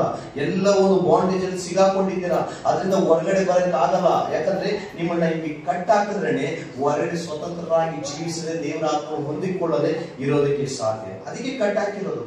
ಎಲ್ಲರೂ ಒಂದು ದುಃಖ ಇದೆ. ಎಲ್ಲ ಒಬ್ಬೊಬ್ಬನ ಕೂರ್ಸ್ಕೊಂಡು, ಏನಮ್ಮ ನಿಂದೇನಮ್ಮ, ಮಗ ಸರಿಯಿಲ್ಲ, ಗಂಡ ಸರಿಯಿಲ್ಲ, ಯೋಚನೆ ಒಳಗಡೆ ಕೂತ್ಕೊಂಡ್ಬಿಟ್ಟಿದೆ. ನಾನು ಅದೆಲ್ಲ ಮರ್ತ್ಬಿಡಿ, ಒಂದ್ಗಡೆ ಬಿಟ್ಬಿಡಿ. ನಾನು ಇವಾಗ ದೇವ್ರಿಗಾಗಿ ಜೀವಿಸ್ತೀನಿ, ದೇವ್ರಿಗಾಗಿ ಬದುಕ್ತೀನಿ, ದೇವ್ರ ಆತ್ಮ ನನ್ನ ಮೇಲೆ ಇದೆ ಅಂತ ನೀವು ತಿಳ್ಕೊಂಡಾಗಿರ್ಬೇಕು. ಅಂದ್ರೆ ದೇವರಲ್ಲಿ ಐಶ್ವರ್ಯವಂತನಾಗಿರೋರು ಏನ್ ಬೇಕು, ಏನೇನು ಇರ್ಬೇಕು? ಇವಾಗ ನೀವು ದೇವರಲ್ಲಿ ಐಶ್ವರ್ಯವಂತರ ಇಲ್ವಾ? ಕರೆಕ್ಟ್ ಇರ್ಬೇಕು ನನಗೆ. ರೂಪಾ ಸೈತಾನ್ ಯಾರು ಐಶ್ವರ್ಯವಂತರ? ಐಶ್ವರ್ಯವಂತನಿಗಿರುವ ಒಂದು ಗುಣಲಕ್ಷಣ ಇದೆ ಗೊತ್ತಾ? ಐಶ್ವರ್ಯವಂತನಿಗೆ ಎಷ್ಟು ರಾಯಲ್ ಆಗಿರ್ತಾನೆ, ಯಾವ ರೀತಿಯ ಬಟ್ಟೆ ಹಾಕ್ತಾನೆ, ಯಾವ ರೀತಿಯ ಕಾರ್ ಇಟ್ಟಿರ್ತಾನೆ, ಅವನು ಹಾವಭಾವ ಏನಿದೆ ಗೊತ್ತಿಲ್ವಾ? ರಾಯಲ್. ಇವಾಗ ನಿಮ್ಮನ್ನು ಕರ್ಕೊಂಡು ಹೋಗ್ಬಿಟ್ಟು ಐಶ್ವರ್ಯವಂತರು ಯಾರು? ಇವಾಗ ಜಿಯೋ ಅಂಬಾನಿ ಆಗಿದ್ದಾರೆ, ಅವ್ರ ದೊಡ್ಡವರು, ಅವರು ಅವ್ರಿಗಿಂತ ಮೇಲೆ ಇದಾರ ಅಂಬಾನಿ ಆಮೇಲೆ ಸರಿ ಯಾರೋ ಒಬ್ರು ದೊಡ್ಡವರು ಇದ್ದಾರೆ, ಬಿಲ್ ಗೇಟ್ಸ್ ಯಾರೋ ಒಬ್ರು ದೊಡ್ಡವರು ಇದ್ದಾರೆ, ಬಿಲಿಯನರ್ಸ್ ಇದ್ದಾರೆ. ಅವ್ರ ಹತ್ರ ಕರ್ಕೊಂಡು ಹೋಗ್ಬಿಟ್ರೆ ಅವರು ಹಾವಭಾವಗಳು, ಅವ್ರ ಮಾತು, ಅವ್ರ ಶೈಲಿ ಎಲ್ಲ ತುಂಬಾ ಡಿಫ್ರೆನ್ಸ್ ಆಗಿರುತ್ತೆ. ಅರ್ಥಾಗ್ತದೆ? ಅವ್ರ ಊಟದ ಶೈಲಿನೂ ಅಷ್ಟೇ. ಇಷ್ಟೇ ಇಷ್ಟು ಇಟ್ಟಿರ್ತಾರೆ, ಅದ್ರಲ್ಲಿ ಇಷ್ಟೇ ಇಷ್ಟು ಇರುತ್ತೆ, ಅದೊಂದು ಸ್ಪೂನಲ್ಲಿ ಹಿಂಗ್ ಚುಚ್ಚಿ ಹಿಂಗ್ ಅಲ್ಲಲ್ಲಿ ಟಚ್ ಮಾಡಿ ಇಕ್ತಾರೆ. ನಾವೇನ್ ಮಾಡ್ತೀವಿ ಗೊತ್ತಾ? ಫುಲ್ಲು ಕರೆಕ್ಟಾ ಡೇಕ್ಸಾದಲ್ಲಿ ಫುಲ್ ಹಾಕೊಂಡು ತಿನ್ನಲ್ಲ. ನಾನ್ ತಿಂತೀನಿ, ನೀವು ನಾನು ನೋಡ್ತಾ ಇರೋದ್ರೆ ನಮ್ಗೆ ಗೊತ್ತಾಗ್ತದೆ. ನಾನ್ ತಿಂತೀನಿ, ನಾನು ಒಳ್ಳೆ ಹೊಟ್ಟೆ ತುಂಬಾ ತಿಂತೀನಿ. ಕರೆಕ್ಟಾ? ನಾನ್ ತಿಂತೀನಿ, ನಾನ್ ಸುಳ್ಳು ಹೇಳಲ್ಲ, ನಾನು ಒಳ್ಳೆ ಫುಡ್ ಹೊಟ್ಟೆ ತುಂಬಾ ತಿಂತೀನಿ. ಅವ್ರು ಏನ್ ಮಾಡ್ತಾರೆ, ಡೈರೆಕ್ಟ್ ಫುಡ್ ಅದಲ್ಲ, ಒಂದೊಂದು ಫುಡ್ ಇಷ್ಟಿಷ್ಟು ಅಮೌಂಟ್ ಆಗುತ್ತೆ. ಅವ್ರು ಏನ್ ಮಾಡ್ತಾರೆ, ಹಿಂಗೆ ಅಲ್ಲಲ್ಲಿ ಜಸ್ಟ್ ಹಿಂಗೆ ಟಚ್ ಮಾಡ್ತಾರೆ. ನಾವಲ್ಲ ಹಂಗಲ್ಲ. ಸೊ ಕೆಲವೊಂದು ಗುಣಗಳಿದೆಯಲ್ಲ, ಅದೇ ಕ್ರೈಸ್ತರಲ್ಲಿ ಐಶ್ವರ್ಯವಂತರ ಅವ್ರಿಗೆ ಒಂದು ಗುಣ ಕಳಿಸಿ ಮುಗಿಸ್ಬಿಡ್ತೀನಿ ಅಷ್ಟೇ. ನಿಮ್ ಮುಖ ನೋಡೋಣ ನನಗೆ ಬೇಜಾರಾಗ್ತಾ ಇದೆ. ಗಲಾತ್ಯದವರಿಗೆ ಬರೆದ ಪತ್ರಿಕೆ 5ನೇ ಅಧ್ಯಾಯ 22-24. ನೀವು ಐಶ್ವರ್ಯವಂತರಾಗಿದ್ದರೆ ಇದೆಲ್ಲ ನಿಮಗಿರುತ್ತೆ. ಪ್ರೇಮ, ಸಂತೋಷము, సమాధానము, దీర్ఘశాంతము, దయాళత్వము, మంచితనము, విశ్వాసము, సాత్వికము, ఆశా నిగ్రహం. ఇవన్నీ ఉన్నాలి. కరెక్టా? తెలుగు నెక్స్ట్ తెలుగు సరి స్టార్ట్ ಮಾಡಿ ಯೇಸು ನಾಮದಲ್ಲಿ. ಅದರ ಕನ್ನಡದಲ್ಲಿ ಓದಿ. ಆದರೆ ದೇವರಾತ್ಮನಿಂದ ಉಂಟಾಗುವ ಫಲವೇನೆಂದರೆ ಪ್ರೀತಿ, ಸಂತೋಷ, ಸಮಾಧಾನ, ದೀರ್ಘಶಾಂತಿ, ದಯೆ, ಉಪಕಾರ, ನಂಬಿಕೆ, ಸಾಧುತ್ವ, ಶ್ರಮದಮೆ ಇಂಥವುಗಳು ಯಾವ ಧರ್ಮವೂ ಅಪೇಕ್ಷಿಸುವುದಿಲ್ಲ. ಕ್ರಿಸ್ತ ಯೇಸುವಿನಲ್ಲಿ ಇರುವ ತಮ್ಮ ಶರೀರ ಭಾವವನ್ನು, ಅದರ ಅಭಿಲಾಷೆಯನ್ನು ಸ್ವಚ್ಛಾಭಿಲಾಷೆ ಸಹಿತ ಶಿಲುಬೆಗೆ ಹಾಕಿದವರು. ಹಾಗಾದ್ರೆ ಫಸ್ಟ್ ಐಶ್ವರ್ಯವಂತರಾಗಿ ಪ್ರೀತಿಯಲ್ಲಿ ಐಶ್ವರ್ಯವರಾಗಿರ್ಬೇಕು. ಶ್ರಮಿಸೋದ್ರಲ್ಲಿ, ಕ್ಷಮೆ ದಮೆಯಲ್ಲಿ, ಪ್ರೀತಿ ತೋರಿಸೋದು, ಸಮಾಧಾನ ಮಾಡುವುದು, ಇದರೆಲ್ಲ ಐಶ್ವರ್ಯ ಉಳ್ಳವರಾಗಿರ್ಬೇಕು. ಇವಾಗ ಹೇಳಿ, ಯಾರು ಐಶ್ವರ್ಯವಂತ? ಜೋರಾಗಿ ಹೇಳಿ. ನಿಮ್ಮ ಸಂಬಂಧಿಕರ ನಂಬರ್ ಇಸ್ಕೊಂಡು ಮಾತಾಡ್ಬಿಟ್ಟು ನೆಕ್ಸ್ಟ್ ಇನ್ನೊಂದ್ಸರಿ ಒಂದು ಬರೋ ತಿಂಗಳಲ್ಲಿ, ಅಮ್ಮ ಇವರು ಏನ್ ನಿಮ್ ಕಡೆ ಹೇಗೆ, ಅವ್ರ ನನ್ನ ಮದ್ವೆಗೆ ಬಂದಿಲ್ಲ, ಹಿಂಗ್ ಮಾತಾಡೋದು, ಹಂಗ್ ಮಾತಾಡೋದು, ಇದು ಕೊಟ್ಟಿಲ್ಲ, ಅದು ಕೊಟ್ಟಿಲ್ಲ, ಮೊಯ್ ಕೊಟ್ಟಿಲ್ಲ, ಆಸ್ತಿಗೆ ಜಗಳ, ಇದಕ್ಕೆ ಜಗಳ ಅಂತ ಏನಾದ್ರು ಹೇಳಿದ್ರೆ ಇಳಕರ್ಸಿ ಮಾತಾಡ್ತೀನಿ. ಇವಾಗ ಯಾರು ಸಾಯಕ್ಕೆ ರೆಡಿ ಆಗಿದ್ದು ಪಾಸ್ಟಿಗೆ ಕೇಳ್ತಾರೆ, ನನ್ನ ಕೈ ಎತ್ತಿ. ಇವಾಗ ದೇವ್ರ ರಾಜ್ಯ ಬರ್ತಾ ಇದೆ, ನಾನು ಸಾಯಕ್ಕೆ ರೆಡಿ ಆಗಿದ್ದೀನಿ ಅಂತ ಹೇಳಿದ್ರು ಯಾರು? ಕೈ ಎತ್ತಿ ಫೋಟೋ ಇಟ್ಕೊಳ್ತೀನಿ. ನೆಕ್ಸ್ಟ್ ವೀಕ್ ಫೋಟೋ ಇಟ್ಕೊಂಡು ನೆಕ್ಸ್ಟ್ ವೀಕ್ ಇಲ್ಲಿ ತಂದು ಪಾಯ್ಸನ್ ಇಡ್ತೀನಿ. T20 ಪಾಲಿಡರ್ ದೇವರಿಗೋಸ್ಕರ ಇಲ್ಲೇ ಕುಡಿಬೇಕು. ಕುಡಿತೀರಾ? ಹಂಗೆಲ್ಲ ಯಾವತ್ತೂ ಮಾಡಕ್ ಹೋಗ್ಬೇಡಿ. ಹೊರದೇಶದಲ್ಲಿ ಹಂಗೆ ಆಗಿದ್ದು. ಒಬ್ಬ ಮನುಷ್ಯನು ತನ್ನ ಜನರಿಗೆ ದುರ್ಬೋಧನೆ ಹೇಳಿ ದೇವ್ರು ಬರ್ತಾ ಇದ್ದಾರೆ, ದೇವ್ರ ರಾಜ್ಯ ಬರ್ತಾ ಇದೆ, ಇವತ್ತು ನಾವು ದೇವ್ರ ಸಮುದ್ರ ಸಾಯೋದಾದ್ರೆ ಪರಲೋಕ ಹೋಗ್ತೀರಿ ಅಂತ ಹೇಳಿ ಯಾಮಾರಿಸಿ ಎಷ್ಟೋ ಜನ ಸತ್ತೋದ್ರು. ಅರ್ಥ ಆಗ್ತಿದ್ಯಾ? ದೇವರ ರಾಜ್ಯ ಬರ್ಬೇಕಾದ್ರೆ ಜೀವಂತವಾಗಿರುವವನು ಎತ್ತಿಕೊಳ್ತಾನೆ, ಸತ್ತವನು ಸಮಾಧಿಯಿಂದ ಜೀವಂತವಾಗಿ ಬರ್ತಾನೆ ಮತ್ತು ದೇವರಲ್ಲಿರುವವನು ದೇವರ ರಾಜ್ಯಕ್ಕೆ ಬಾಧಿಸ್ತಾನೆ. ನಾವು ಸಾಯಲು ಹಿಂಗೇಳ್ತೀರಿ ದಿಢೀರಂತ ಹೋಗ್ತಾರೆ, ದೇವರ ನೈಟ್ ಮನೆಗಿರೋರು ತಗೊಳ್ತಾರೆ, ದೇವರ ರಾಜ್ಯ ಆದಿಕೆ ಬರುತ್ತೆ. ನಾವು ಸ್ವತಃ ನಮ್ಮನ್ನು ನಾನು ದೇವರಲ್ಲಿ ಕೊಡ್ತೀನಿ ಅಂತ ಕೊಟ್ರೆ ನರಕಕ್ಕೆ ಹೋಗ್ತೀವಿ. ಎಲ್ಲೋಗ್ತೀರಿ? ನರಕಕ್ಕೆ ಹೋಗ್ತೀರಿ. ನಾನು ತಮಾಷೆಗೆ ಹೇಳಿದ್ದು, ಅರ್ಥ ಮಾಡ್ಕೊಳ್ಳಿ. ನಾನು ತಮಾಷೆಗೆ ಹೇಳಿದ್ದು, ಬದುಕಿರುವ ಕಾಲವರು 90, 60, 20 ಏನೇ ಆಗಿದ್ರಿ, ನೀನ್ ಯಾವಾಗ ಕರಿಕೆ ಅವಾಗಲೇ ನಾನು ಬರೋದು. ಅದುವರೆಗೂ ನಾನು ಏನ್ ಮಾಡ್ತೀನಿ? ನಿನ್ನ ಸೇವೆ ಮಾಡ್ತೀನಿ. ಇವಾಗ ನಾವೇನ್ ಮಾಡ್ಬೇಕು? ಎದ್ದು ಪ್ರಕಾಶಿಸ್ಬೇಕಾ ಬೇಡವಾ? ಎದುರು ನೋಡೋಣ ಪ್ರಕಾಶ ಎಷ್ಟು ಪ್ರಕಾಶಿಸ್ತೀರ ಅಂತ ನೋಡ್ತೀನಿ. ಇವತ್ತು ಎದುರು ನೆತ್ಕೊಳ್ಳಿ. ಇವಾಗ ಇದೆ ಪ್ರೈಸ್ ಲಾರ್ಡ್. ಸ್ತೋತ್ರ ಸ್ತೋತ್ರ ಸ್ತೋತ್ರ. ಬಾಯಿ ತೆಗೀರಿ. ಇವಾಗ ಬಾಯಿ ತೆಗೆದುಬಿಟ್ಟು ನೀವು ಏನು ಪ್ರಕಾಶಿಸ್ತೀರೋ ಕೇಳಿ. ಇವಾಗ ಯೇಸು ನಾಮದಲ್ಲಿ ನಿಮ್ಮ ಅಭಿಷೇಕಗಳ ಪ್ರಸನ್ನತೆಗಳ ಬೆಂಕಿ ನನ್ನ ಮೇಲೆ ಇರಲಿ, ನಿಮ್ಮ ಮೈಂಡುಗಳ ಬೆಂಕಿ ನನ್ನ ಮೇಲೆ ಇರಲಿ. ಎಲ್ಲ ಅಂಧಕಾರ ಸೈತಾನ ಕ್ರಿಯೆಗಳು, ಎಲ್ಲ ತಡೆ ಮಾಡುವ ಕಾರ್ಯಗಳು ಯೇಸು ನಾಮದಲ್ಲಿ ಬಿಡುಗಡೆ ಆಗುವಂತೆ ಬಾಯಿ ತೆಗೆದು ಕೇಳಿ.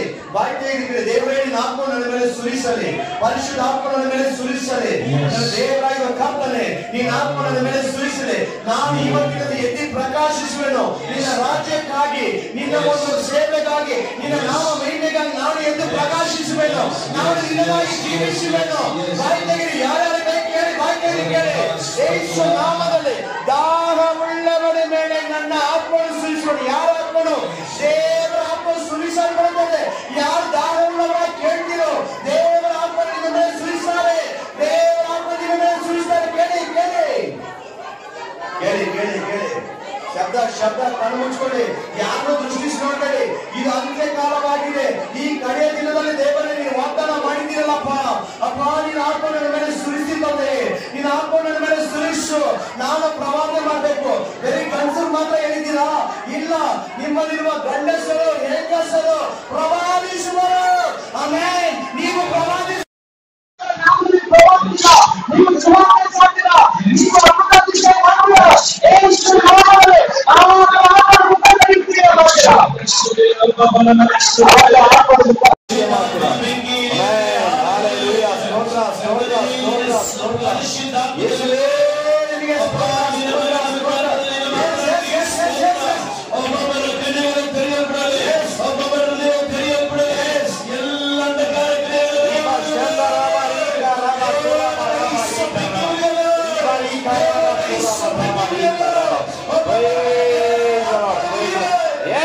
Yes.